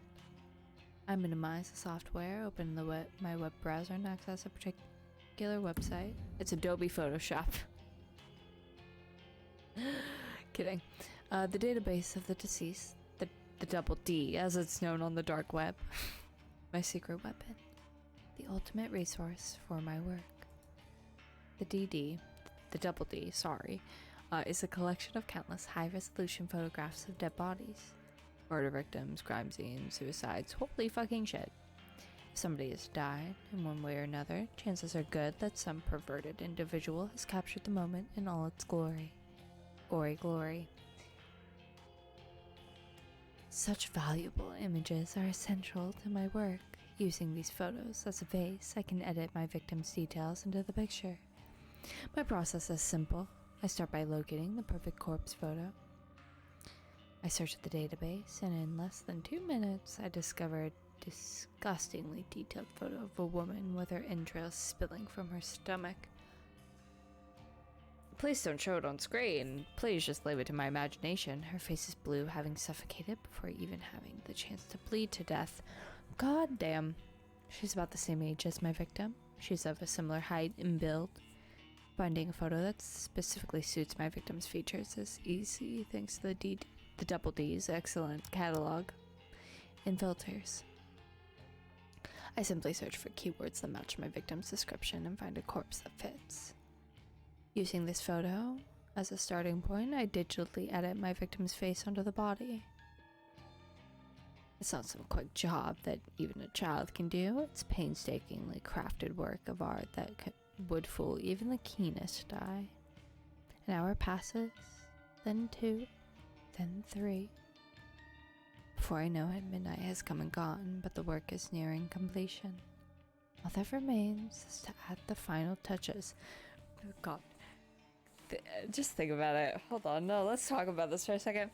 Everyone's like, how does she get pictures before their death? How is that possible? It is literally just like a 20-year-old with fucking access to Photoshop and the dark web. And I find that kind of comical. It's very unfunny, but it's also very comical. I like to add specific distinguishable details to the image. A personal item or accessory, clothes, makeup, you name it. I can edit it in. Dude, Corpse Girl, have you ever considered just being a streamer or a YouTuber? I bet you would make awesome thumbnails. Hey, where Corpse Girl is like a fucking Reddit horror story fucking YouTube breeder. Oh my. I meant to say that more sarcastically than I did. With personal details added, I adjust the lighting, color palette, just slightly, enough to make the photo truly unique. If the victim decides to reverse image search the photo and discovers that it's forgery, all my work would be for naught. And with that, a masterpiece is complete. A grisly, gruesome, gratuitously gory gift for the soon-to-be departed. The victim will receive this photo of a corpse that is, for all intents and purposes, a perfect replica of her own physical form. She will open the image on her phone, and the life she once knew will crumble to pieces. My lips curl into a satisfied smirk. During my hours of work, my breathing eventually steadied, my excited nerves settled into zen-like calm. But seeing the finished art piece now, I begin to feel my heart pounding once more. The macabre vision before me is exhilarating. Adrenaline and dopamine surge throughout my body, giving me a sudden head rush of bliss. To say that I'm attracted to the sight of blood and guts would be misleading. No, I'm not into that at all. The excitement stems from the thought of taking control of somebody else's life, dictating their future, controlling their fate. For with the creation of this image, I have taken the victim's life into my own hands, like a puppet master pulling the strings of a marionette. By forging this convincing creation, I will compel the victim to take her own life. That's right, my own hands need not become stained. The hands of Corpse Girl have never even been dirtied with the blood of a victim. And this is the true nature of my work. carefully crafting corpse photos in such a way to convince the victim that their fate is already sealed, that no matter what they do, they cannot escape the death that awaits them. And the date stamped on the photo is the icing on the cake, the ultimate driving force behind the victim choosing to end their own life. A date so near in the future, a time that has not yet occurred, a fiber of uncertainty carefully interwoven into the image that causes the victim to pause and consider the possibilities. Is this photo from the future? Is this truly my fate? How can I outrun a future that has been pre-decided? These are the thoughts that run through a victim's mind. And despair and dread flood the sentences. Overwhelming anxiety gives way to calm acceptance. This is my dead body. This is how I die. Why should I fight it? And when the victim's last vestige of resistance gently breaks, like a silk spiderweb being torn by a cool breeze, they finally give in. They invite their end. This is the way it will go down for this woman, this complete and total stranger. I'm confident, certain, convinced. God damn. Whoa, god damn. She's pretty.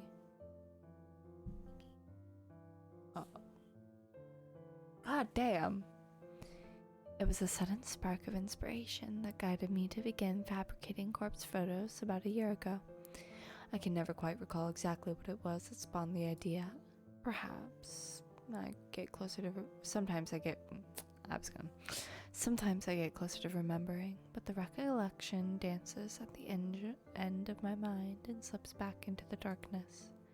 Regardless, I ventured down a dark and dangerous path. I built the Corpse Girls website and invited strangers to request the deaths of people they knew. It was a sales tactic, simply a way to encourage users to submit images.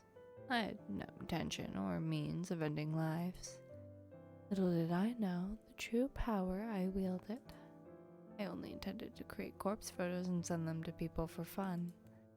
I wanted to startle and scare some unsuspecting fools. It would be a lie to claim that I didn't get off on it. The thought of people shrieking in fear at the sight of their own corpse was more than delicious. It sated my budding lust. It filled a dark hole in the depths of my soul and gave me purpose. Never in a million years did I dream that one of my corpse photos would result in the death of another human being. I'll never forget her name. Ruri Hatano. 20-something, slim, gorgeous, eyes that took my breath away the moment I gazed upon her portrait. She was the first person to make me feel bad about crafting hoax photos, the only person to make me feel bad about it. But I did it anyway. Corpse Girl never rejects a request. It's her. My conviction. I forged a beautiful rendition of her death. Thanks to some rather macabre source photos obtained via the database of the deceased, the Double D, I strung Rudy's corpse up in a field like a ghoulish scarecrow. The photo was incredible. It was my 5th or 6th work, the 5th or 6th time a user of Corpse Girl's website requested a death. Rudy Hatano died just hours after receiving the photo. I don't know why, I don't know if she killed herself or if someone murdered her, but I know one thing. Ruri Hatano's body, her real body, was found in a field hanging like a scarecrow surrounded by crows. Her eyes had been gouged out of her skull and her stiff fingers clutched her phone tightly. According to the news report, her phone displayed a familiar image, the very image I created of her corpse. When I first learned of Rudy's death, I was overcome with varying emotions. I felt sick elated, disgusted, overjoyed, depressed, aroused? Had I somehow caused her death? Was Corpse Girl responsible for taking a life? Even though my hands weren't stained with blood, I still felt responsible. A lurid truth descended upon me at that moment. Corpse Girl held the power to end lives, and the more I dwelled on that fact, the more obvious it became to me. I began to feel that power pulsing through my veins, thrumming in my blood as my heart pumped and pounded within my chest. I can't explain how the power works, and I don't know why I have it, but somehow the corpse photos I create can compel a victim to end their own life, or compel someone else to end it for them. Rudy died the same way I envisioned. Her dead body matched the fake corpse photo I painstakingly crafted, and I didn't even have to leave the safety and comfort of my apartment to ensure her death. Corpse Girl's power is real, extraordinary, and I vowed to exercise that power as frequently as possible.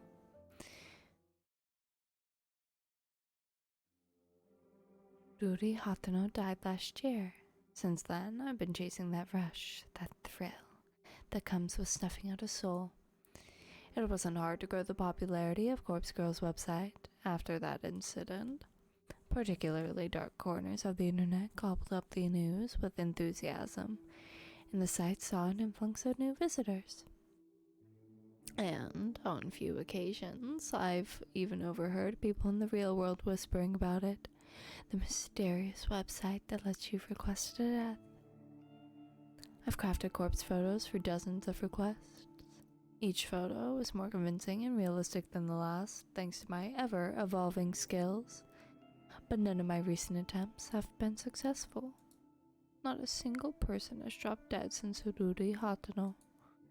I'm beginning to wonder if Corpse Girl's power has fizzled out, or perhaps I never had any power to begin with. Maybe Ururi's death was simply a fluke, a morbid coincidence. I spent countless hours doubting myself, doubting Corpse Girl. I've tried so hard to replicate that one success. Every time I receive a request, I do the same thing as I did in Ruri Hatano's case. I edit the photo of the victim, I create a convincing corpse photo, and I timestamp it. With the time of death, I send the photo of the victim, and I leave the rest up to fate. But nothing ever comes of it. I'm not so delusional to think that in normal circumstances, a simple photo would be enough to convince someone to kill themselves. And even if that photo fell into someone else's hands, it wouldn't inspire them to go out and kill the victim. Of course not. However, these are no ordinary circumstances. I once activated a power beyond the ken of mortal men. What are you, a chunibyo as well? Like, what is the list of things? I know I've just been going. I've been, like, steamrolling through it. She kind of... There are some, like, cogs loose in the old cuckoo clock. You know what I mean? Like, damn. I caused Ruri Hatano to die by her own hand, or by the hand of another. I need to find a way to manifest my power once more, to prove that I, Corpse Girl, have the power of death and destruction at my fingertips. Once a new victim perishes, I know it will pave the way to more and more deaths. My website will gain popularity and become more than just an urban myth. People will live their lives in fear, forever wondering if Corpse Girl is lurking behind the next text message they receive. Yes, I can see the future I crave so clearly in my mind. I'm so close to achieving my goal. I know I am. And when my dream comes true, I can finally...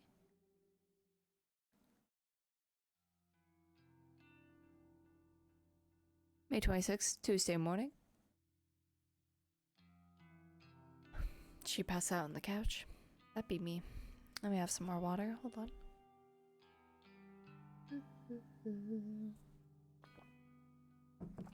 Am I out of tea?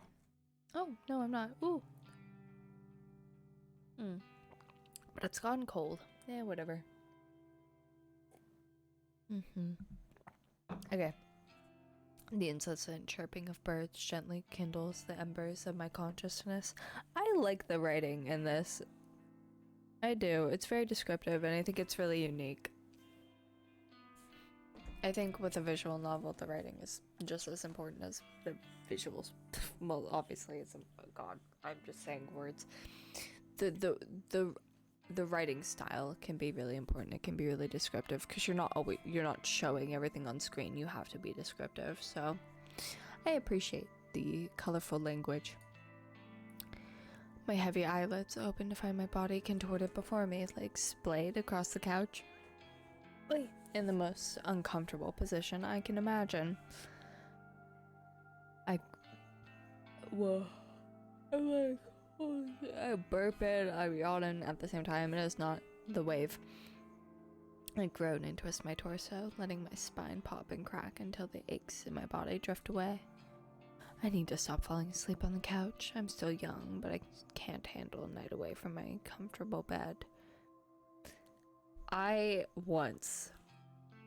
don't remember when it was exactly. I fell asleep on top of like my comforter one night instead of like rolling underneath it. I woke up and I had to get up and I had to go to school. I might have been in high school.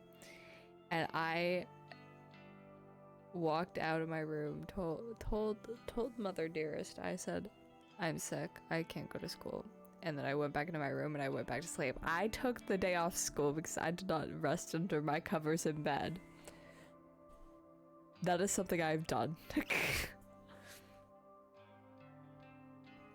My eyes fell upon my open laptop lying on its side on the floor. The screen is blank, the battery drained. I briefly panic, hoping against hope that I saved my work. Before falling asleep, I stumble to my feet and pick up the laptop, then charge toward the power outlet. I plug in and boot up, revitalizing the mechanical beast and feeling a wave of relief as the whirring of the internal fan signify a breath of life. The screen flickers and bathes my eyes in harsh light. My eyes squint against my will and make out the image before me. The mutilated corpse of my latest victim. Perfection in picture form. The timestamp in the lower corner reads May 27th, 11:07 a.m. Tomorrow's date.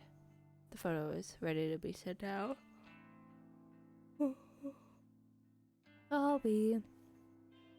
If I send it now, the victim will receive it immediately, notice the date, and realize that her death is imminent.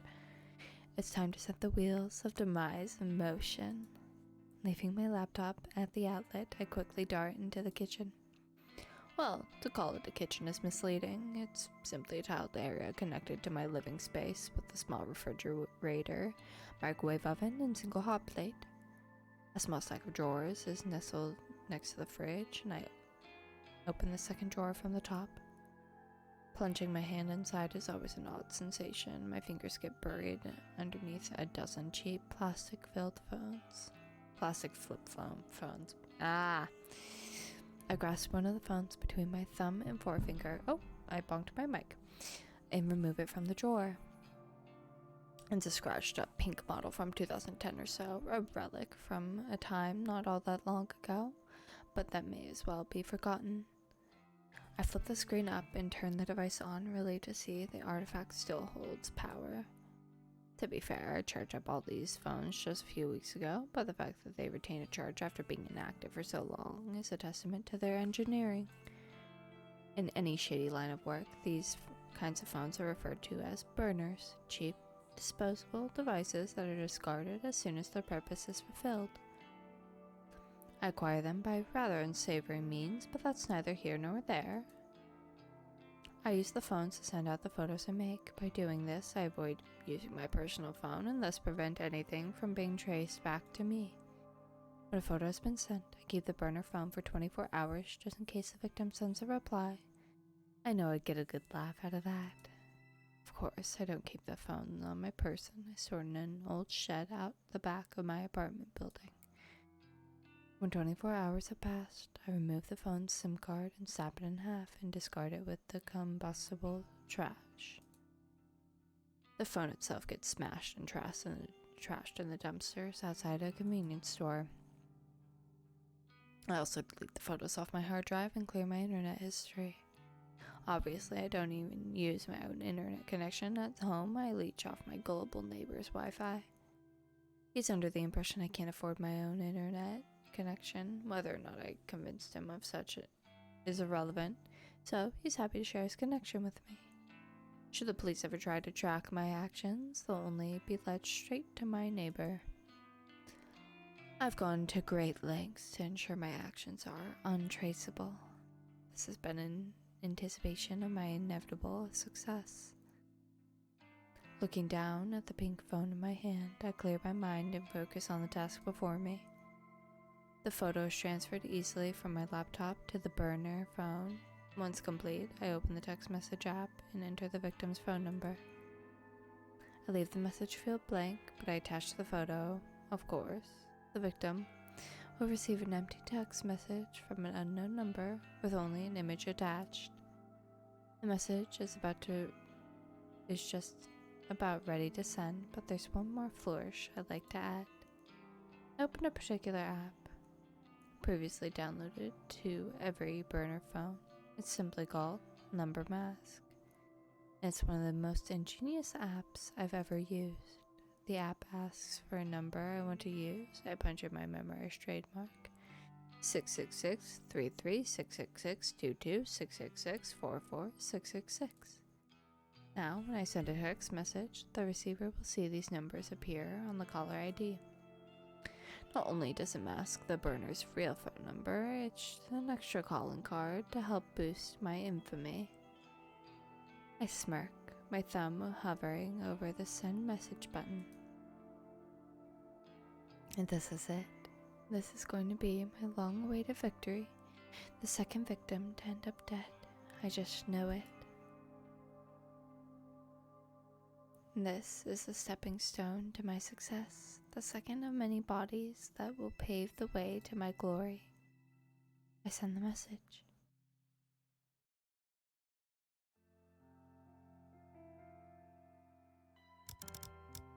Boom. Okay. Wait. Let me stretch overhead real quick.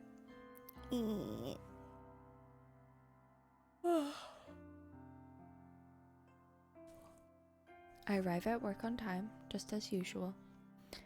My handbag is heavy with the weight of several cans of coffee, hopefully enough to help me power through the day after having such a late night. Hey, I know my entire thing this entire time has been just one chance, please, ma'am, but could I have just one can? Just one can, please. Coffee. I can't help but yawn loudly as I wait for the elevator in the lobby. That scared the crap out of me. They're just these random noises ever so often, every single time they get me. Just before the elevator doors open, my phone starts to ring. I step aside and answer the call. Hey. Hi, Noriko. Good morning. Did I call at a bad time? Holy shit, it's her. Not at all. I'm just about to go into the office. Oh, should I call back later? It's no problem. Don't stress. Okay, sorry. The nervous, apologetic girl on the other end of the call is Aoi Sato, an old school friend from back in the day. Though we never really had any common interests, we used to be inseparable at school. She was shy, I was introverted. It was a combination that worked in our favor, even if our conversations were little on the boring side. To say that we're no longer shy and introverted wouldn't be entirely true. Aoi has gotten better. She's definitely more outgoing, but she still suffers from a great deal of social anxiety. As for me, I'm still pretty introverted.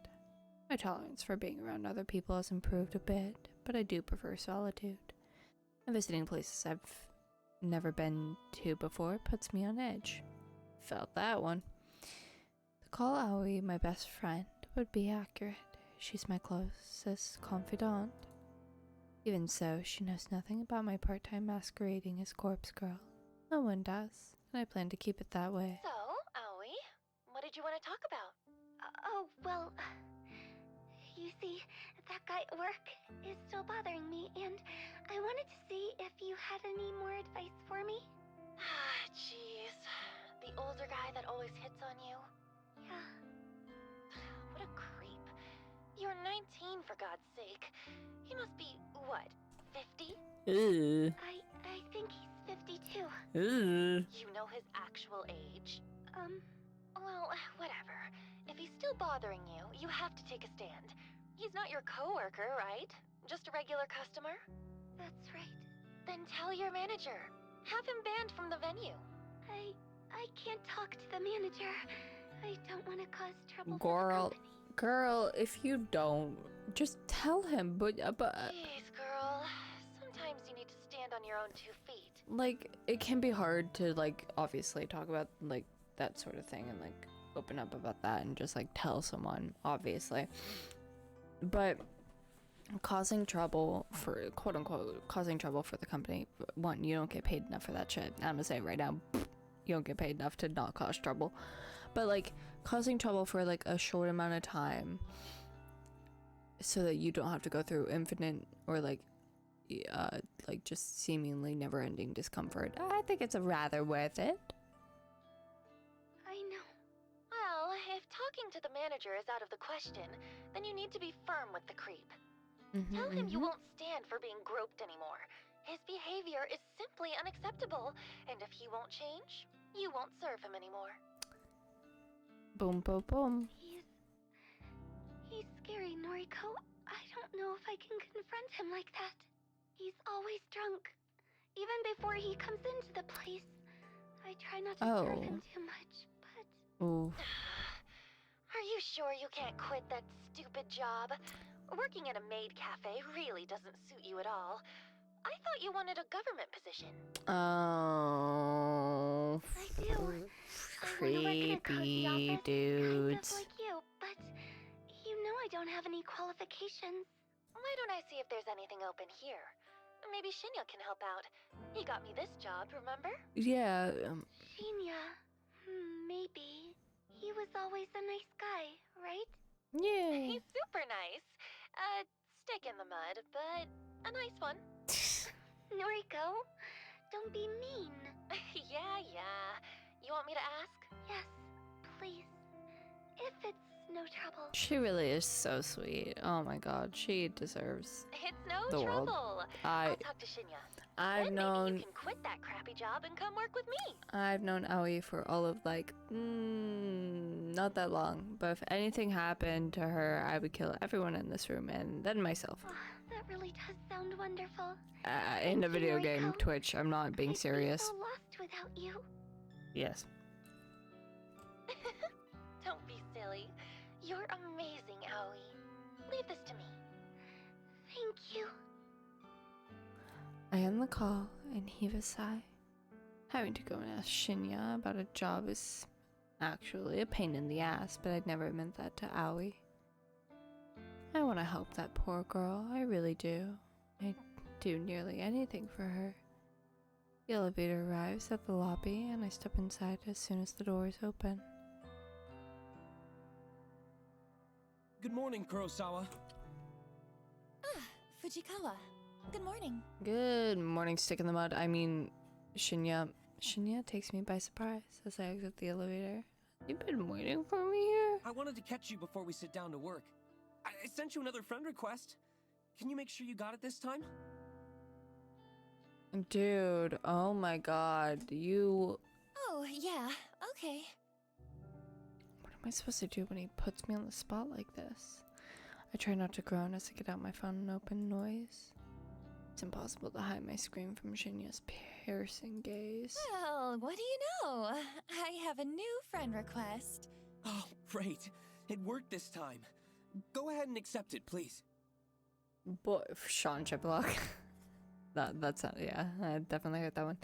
But oh my god, boy, don't do this shit. Yeah, sure thing. Oh dear god.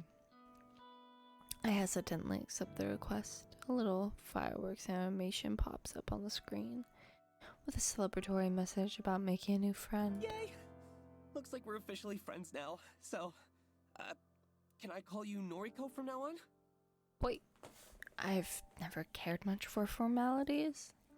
I try to adhere to them in the workplace, but honestly, I don't care if people refer to me by my first or last name, regardless of whether they're friends or not. That's fine. You can call me Noriko. Shinya's eyes light up. That seems to have made the boy happy. Thank you! Boy, oh boy. You can call me Shinya, of course. She already did. Shinya. Hey, we've known each other since junior high, right? Shouldn't we have been on a first-name basis anyway? Yes, that's true, but we're in the office now, you know? It wouldn't do if you started working here and called me Shinya right away. That's exactly what she did, just behind his back, isn't it? I suppose. Anyway, I'm really glad we're proper friends now, Noriko. Maybe we can get a coffee sometime. Plot twist, he's also batshit crazy. He looks like... You know what? He kind of looks like Yoo-sung Kim before Yoo-sung dyed his hair blonde. You understand? That's the vibes I'm getting. I can't help but feel he's trying to push his luck as far as it will go. Any suspicions I had of him having a crush on me are now confirmed.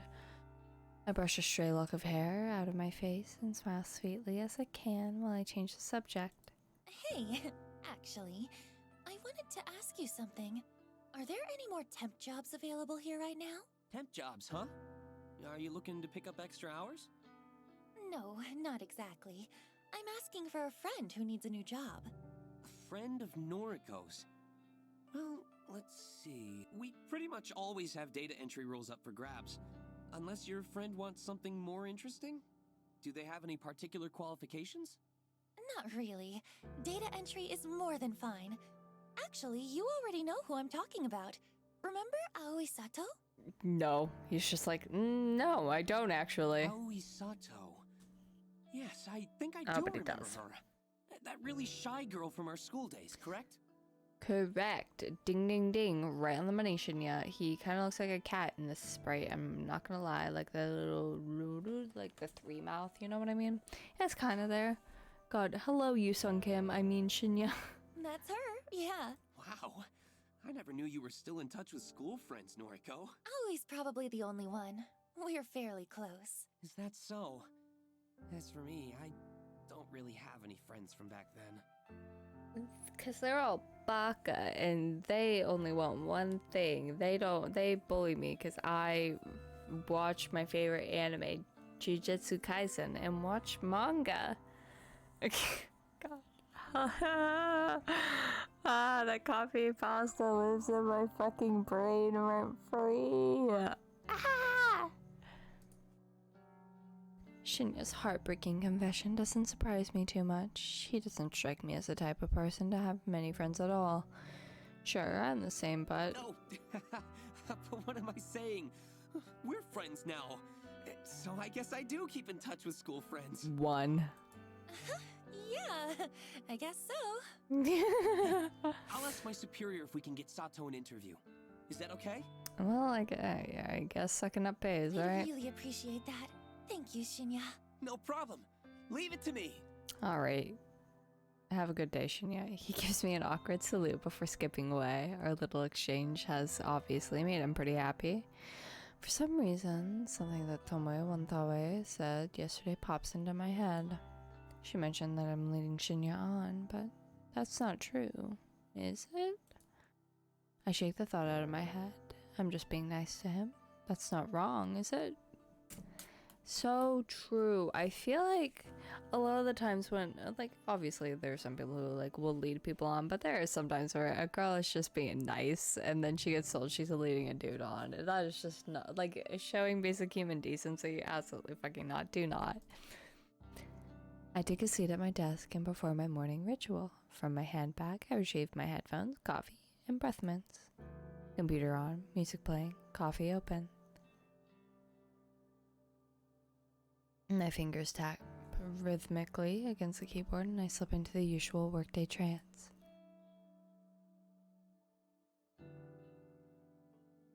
So, I see that you're connected with Shinya on noise now, huh? Not by choice. My walk to the train station is interrupted by a familiar, grating voice. Sounds like both of you are getting on pretty well. How did you...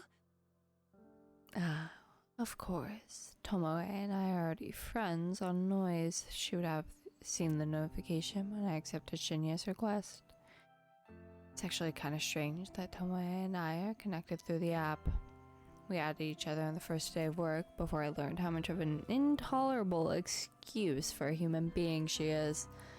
We simply never deleted each other, even after all these months. Her posts are entertaining anyway. And since I rarely ever post anything myself, she probably forgot we are connected at all, until today. Now look, don't get me wrong, you hear?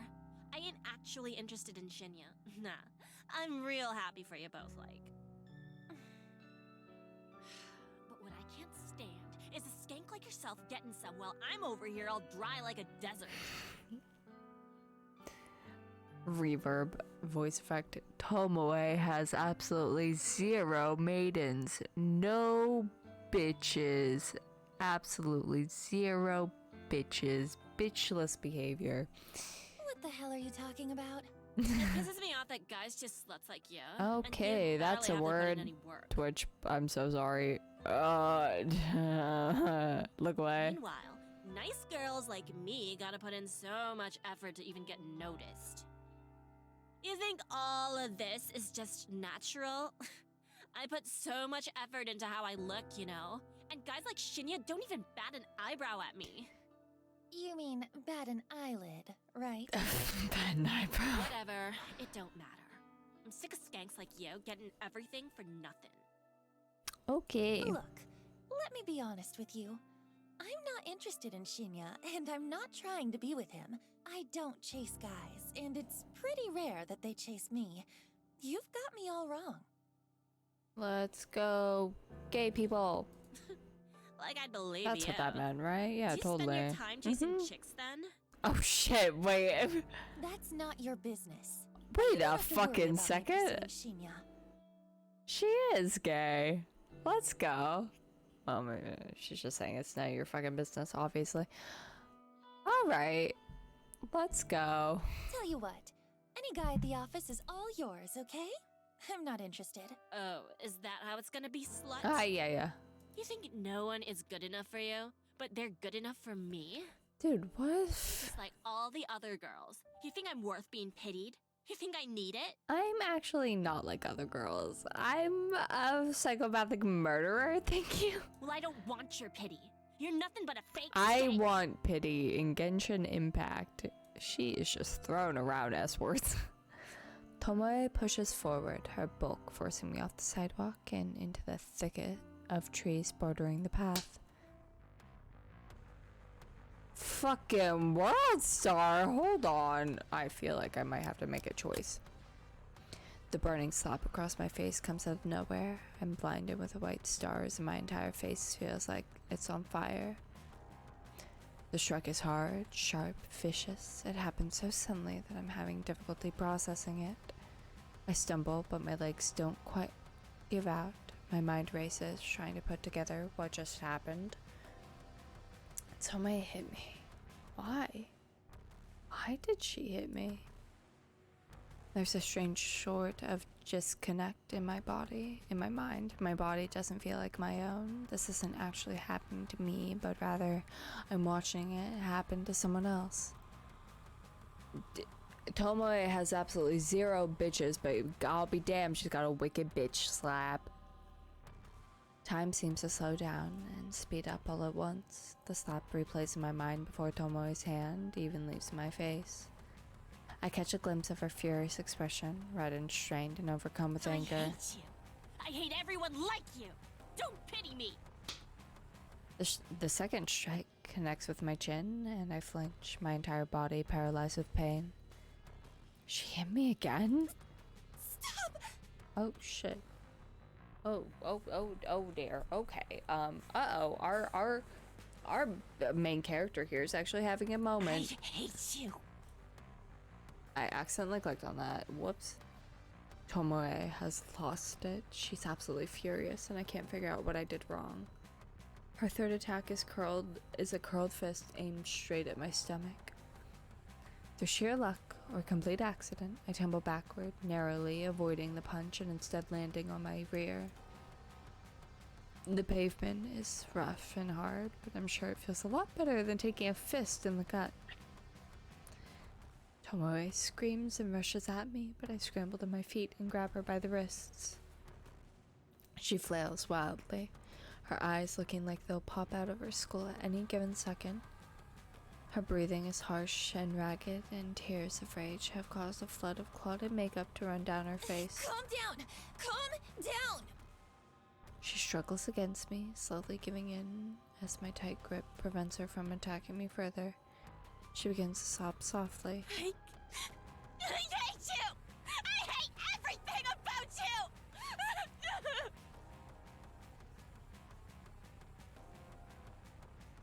With a great pull, Tomoe frees herself from my grip. She steps away, cursing, and then runs past me. I blink in disbelief as she breaks into a sprint, heading in the direction of the train station. I raise a hand to my tender face and touch it gently. The stinging sensation is completely new to me.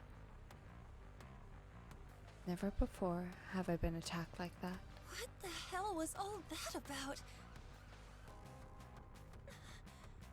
I can't believe she hit me.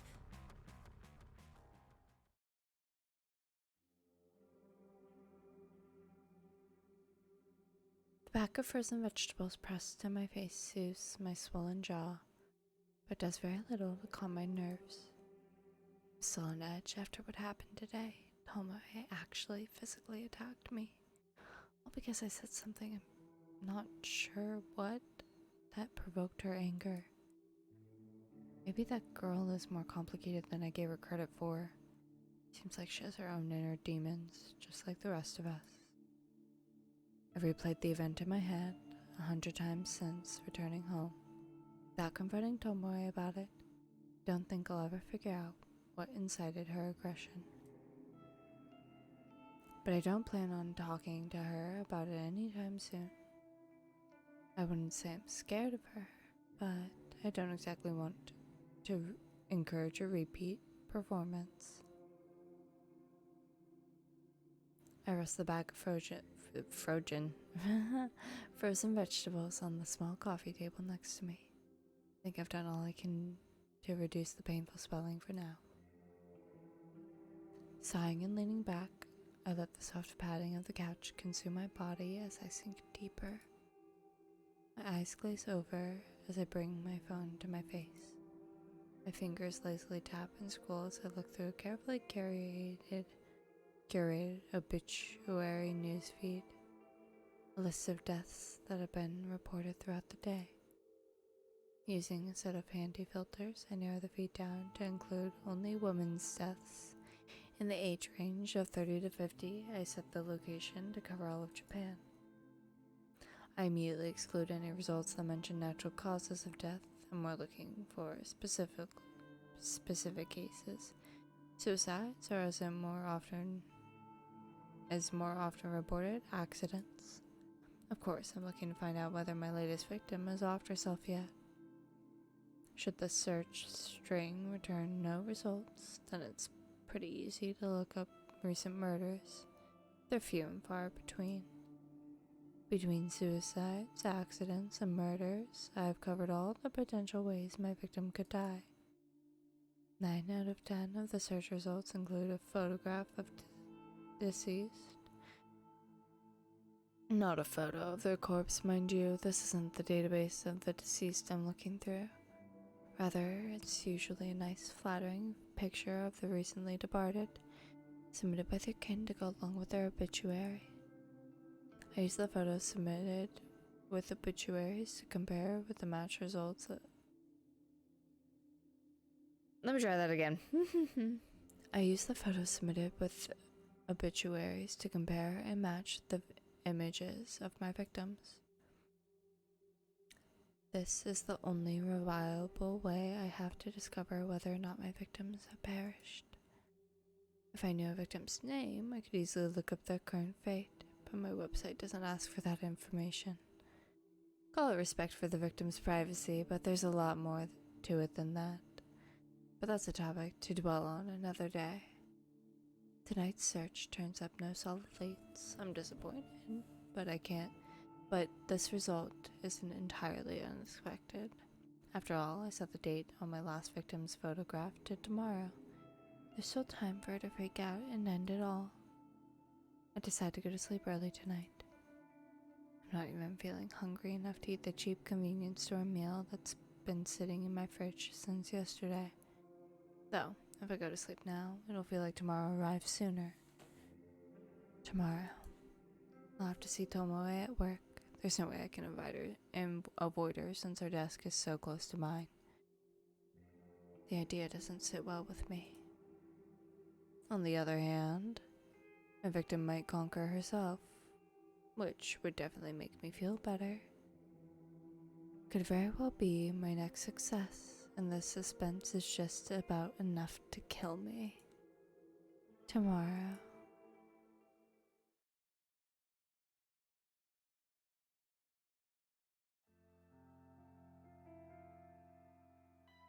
May 27th, Wednesday morning.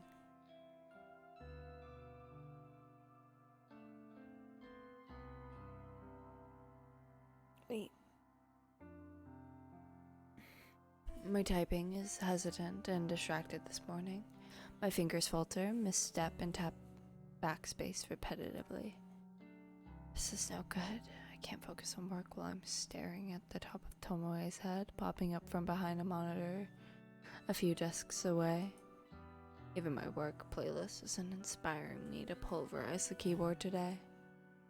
Normally a blast of pure volume and a shot of caffeine is enough to carry me to the greatest heights of productivity.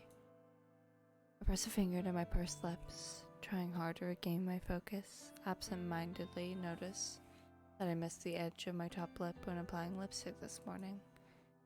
Damn, I'm really all out of sorts today. At least I managed to apply some extra blush to cover up the faint bruising on my face. I might have overdone a little, but it's better than looking like I just stepped out of a boxing ring. Good morning, Noriko! Boy, have I got some neat news for you! Oh my god, boy, you're so loud. I'm so absorbed in my own thoughts that I barely register Shinya standing in front of my desk. Noriko? Excuse me? Noriko? Are you in there? Nobody's home. Try again later. Nada. Bye-bye. Sayonara. Huh? My eyes fixate on Shinya's goofy smile. I quickly remove my headphones. Fujikawa, Shinya. Sorry. Hi. Are you okay? Yeah, I'm fine. Tired is all. Oh, I hear you. I was up late last night. Boy, I must have been up past 10. Just could not put down this new crime thriller I've been reading. That's not your genre. Oh, yeah, right. I was up late reading too. Wait, crime thriller? No, that does sound like his genre. Never You're mind. horror novels, right? Don't they leave you feeling a little scared before you Not go to the sleep? same thing. Got it. No, not really. It's all fiction, so it's pretty easy to distinguish from reality. Is that so?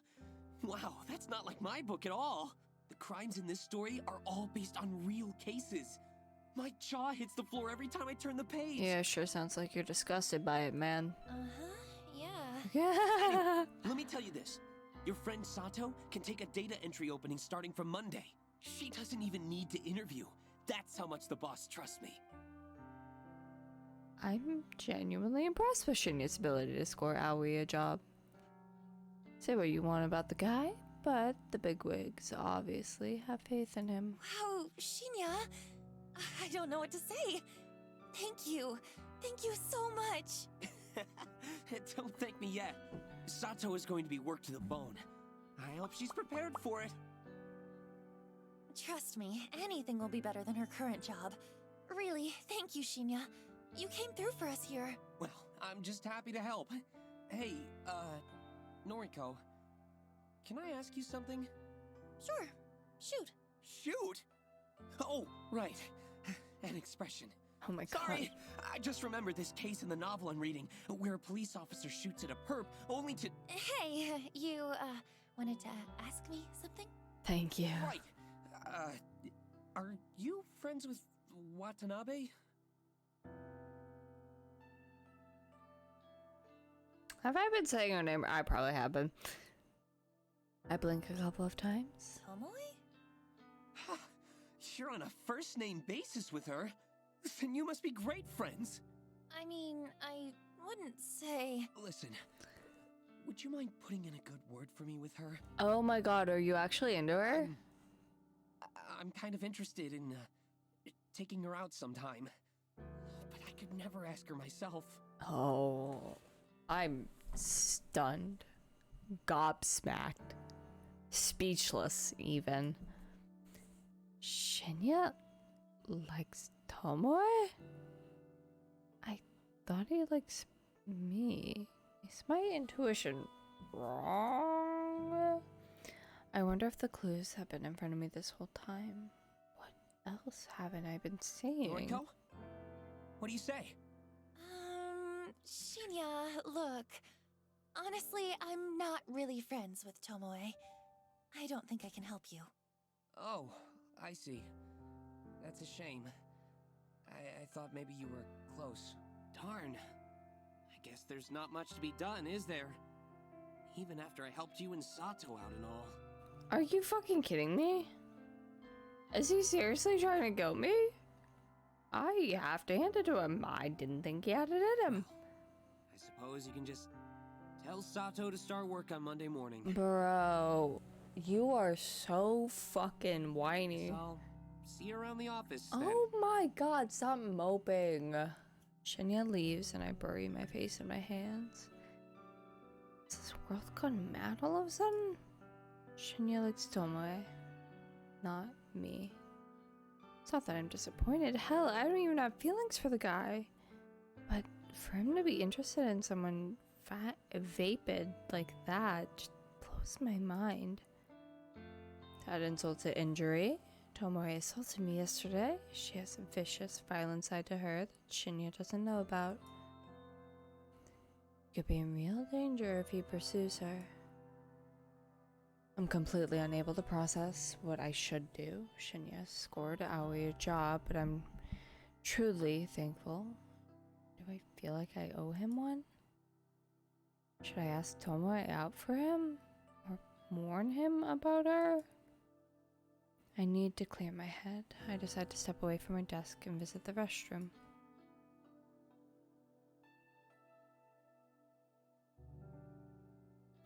Though I've no need to use the restroom, I enter a stall and lock the door behind me. Sitting on the toilet's closed lid, I lean back and exhale. I'm getting too caught up in office drama. That's what the issue is. It's unlike me. I'm supposed to be stoic, unflinching. It's my ideology, my entire identity. My emotions are better locked away than stitched onto my sleeve. I'm Corpse Girl, for crying out loud. My purpose is bigger than all of this. I'm destined for greatness. The day will come when people fear my name. Right? I shake the doubts from my head and pat my cheeks. I'm doing all of this for the right reasons. I know I am. If I start doubting myself now, I'll never see my mission through. An unfamiliar jingle rings out throughout the restroom, echoing off the walls. Sounds like a phone alert, but where did it come from? It takes me a few seconds to realize I have my own phone in my hands and it's vibrating incessantly. I must have grabbed it subconsciously from my desk when I stood up. The screen is lit up and a message reads, "More new article matches your custom filter. Dead body load." Wait, what? The auto newsfeed I set up last night actually located something? I hurriedly unlock my phone and open a certain app. The same app I was trawling through last night looking for obituaries. A little unread mail icon sits at the top of the screen, blinking and practically shouting for my attention. I hit the icon and read the information presented to me. Article posted online today, 11:22 a.m. Keywords found: Ms. Accident, numerical data range 30 to 50. Image data found: yes. Wednesday, May 27th. Miss Akane Tsuromaki, 36, of Chiba Prefecture, was announced dead this morning at her personal residence, 8:38 a.m. The chief coroner reports that Miss Tsuromaki was involved in an accident resulting in self-asphyxiation. Ms. Tsuromaki is survived by her husband, Mr. Goro Tsurumaki, Jesus Christ, 42, and their daughter, Miss Fu Tsurumaki, 1. Oh. Funeral service will be held Friday, May 29th. View image attachment. I hurriedly tap on the button and guess as the image loads. It's her. The photo. It's unmistakably the same woman. Plain features, little makeup, no signs of personality. Akane Tsurumaki, the latest victim to receive a photo of her own corpse. My breathing stops all of a sudden. I'm gasping for air, my cheeks on fire, my fingers numb. I did it. My meticulously crafted photo caused this woman to end her own life. An accident resulting in self-asphyxiation, meaning she died by suicide, strangled herself, or held her head down in the bath. The news never reports anything as a suicide. It's such a taboo topic in this culture. Everything is always an accident. All this time I've been trying to compel somebody to kill themselves. My corpse photos constantly becoming more and more elaborate, more and more convincing and realistic. And now somebody has died again. Because of me. Because of Corpse Girl. I was right all along. I do possess power. I have the power to end lives through my work, my art. I've known it all this time, and I've finally proven it. Ruri Hatano's death planted the seeds of my belief in my mind, the belief that Corpse Girl is more than a mortal being. And now, Akane Tsurumaki's demise has caused those seeds to bloom and blossom into certainty. Corpse Girl truly can end lives. It's a wonderful revelation, and it relieves my turbulent mind. However, I can't get my fingers to scroll back up to reread the obituary. My hands aren't functioning.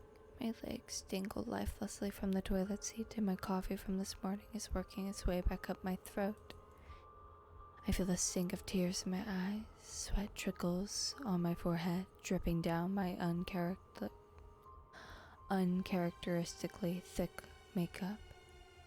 All of a sudden I can't breathe. My lungs refuse to take in any more oxygen. I panic and fall forward, miraculously slamming my hands into the stall door to prevent my head from colliding with the floor. My nails scrape against the door's enamel paint, peeling chunks of green from the surface as I slide down and down until my head rests uncomfortably on the damp tiles. My eyes roll back and my tongue lolls out to the side of my mouth, dangerously close to the tiled floor, but completely out of my sight and mind. I taste foundation and blush, a little bit of sweat, then nothing at all, as the still air envelops my taste buds. My photo killed that woman. That woman killed herself because of my photo. My photo killed that woman. That woman killed herself because of my photo. My woman killed that photo of herself because that photo of that woman who killed herself in that photo.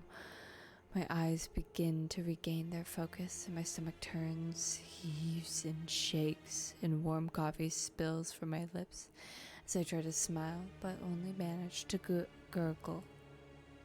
The gritty paint under my fingernails has a tough texture that I don't like very much. I feel queasy and ecstatic at the same time. It's a horribly wonderful feeling that I could do without. So much for stoic, unflinching Noriko. Remember, stoic, unflinching Noriko. This is her, writhing on the bathroom floor, her lungs working once more, and her breath ragged and gasping, sucking in air like a mosquito sucks in blood. This is Noriko. Noriko with her grandiose fantasies of death and killing people without having to kill them at all. Without having to leave her apartment because the outside world is scary and there are people out there probably trying to kill her. This is Noriko. Me. The real me. Acting tough and fearless when I'm crying on the inside. Always sad. Always miserable.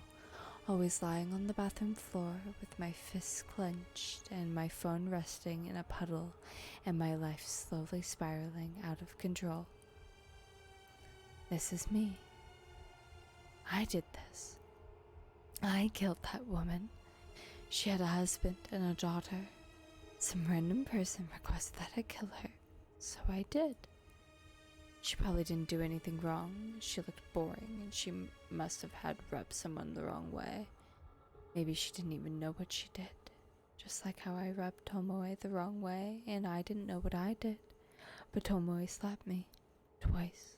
Hard. And it hurt. And it must have hurt that woman, too, when she strangled herself. And killed herself. I killed her. I directly killed her with my indirect actions. She's dead now, and I'm alive. I'm still here, lying on the bathroom floor on the 14th story of Shinjuku's Temujin office building, and I have paint underneath my fingernails, and Aoi is going to start work here on Monday. But I did it. I killed her. Finally, after countless months of pretense, of false starts, of failures and disappointments, I killed somebody again. Corpse Girl strikes for the second time, and above all else, above this grime and muck on the floor, and this tingling feeling under my fingernails, above all that, this feels good. This feels so good. Blood has returned to my legs. The pins and needles have faded, and my toes quiver beneath my stockings and shoes. An electrical charge pulses down my thighs and dissipates through my feet. I manage to plant 2 hands firmly on the tiles and push myself up onto my wobbly knees. I suck in air and breathe all of it back out almost at once. I feel dizzy, and a bizarre warmth is welling up inside my stomach and chest. I manage to steady myself enough to sit back on the top of the toilet seat, with my feet planted firmly on the ground and my hands resting in my lap. I try to regain my sense of self. I might have lost my composure a little bit upon reading the news, but who could blame me? Everything I've worked for over the last year is finally starting to pay off. My second victim is dead. With this, Corpse Girl's popularity is sure to rise. More and more people will issue requests through my website. More and more people will receive corpse photos. More and more people will. She killed herself. She killed herself. Oh, how I wish I could see the real body. If only I could see her mangled corpse, drenched in sweat and finally at peace. I notice my phone is wedged between my wet fingers. I must have subconsciously scooped it up from the pool of muck on the floor. I try to ignore the sticky texture clinging to the screen. My fingers no longer numb. I scroll up and reread the obituary article. Miss Akane Tsurumaki, 36 of Chiba Prefecture, was pronounced dead this morning. Dead. Pronounced dead. My breathing staggers once again. My jaw gently lowers. Involved in an accident. Hot steam clouds my face. resulting in asphyxiation. I salivate unconsciously, a trickle of moisture creeping down my chin and dropping on my lap. My cheeks are flushed, my vision slightly blurred. She killed herself. Because of me. She killed. I let out a gasp as my hips rise against my will, my toes curl, my legs stiffen, my skin tingles. I lean back against the cistern, the cold porcelain penetrating the thin fabric of my clothes and chilling my burning hot skin. My eyelids flutter as my mind hazes over. I can't control my body any longer, all the anticipation of the last few days, the tension building in my muscles. I can't. My legs tense up, my knees buckle, and my neck tilts back. A whispered gasp slips softly between my lips. My phone falls to the ground once more as my fingers slowly uncurl. A dull tink as it hits the floor is the last thing my foggy mind registers before I drift away. You look like horse shit. You know...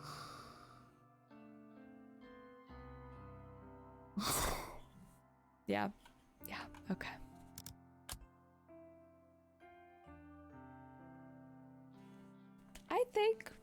I think that's a good place to call it for today.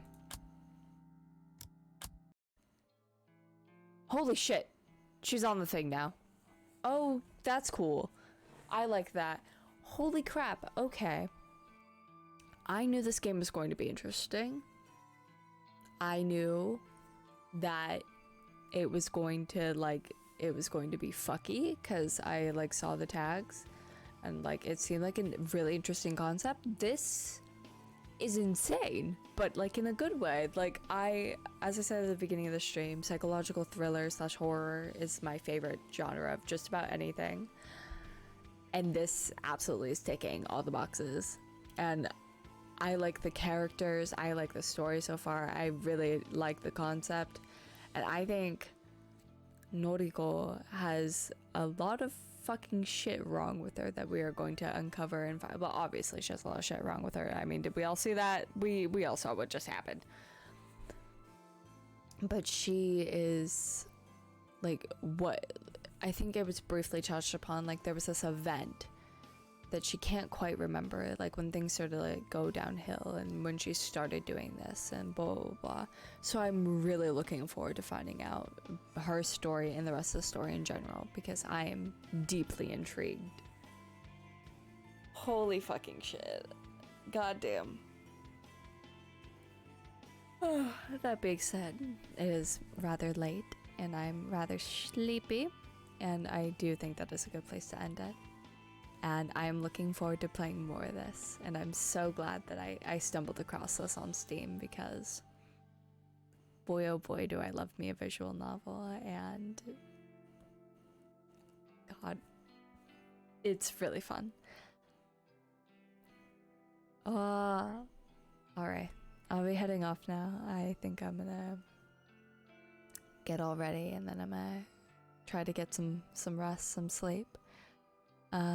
So you all take care, drink water, eat a good meal, get some rest yourself. I hope you have a good evening, good morning, good afternoon, whatever it might be for you. And I will see you in the next stream, which I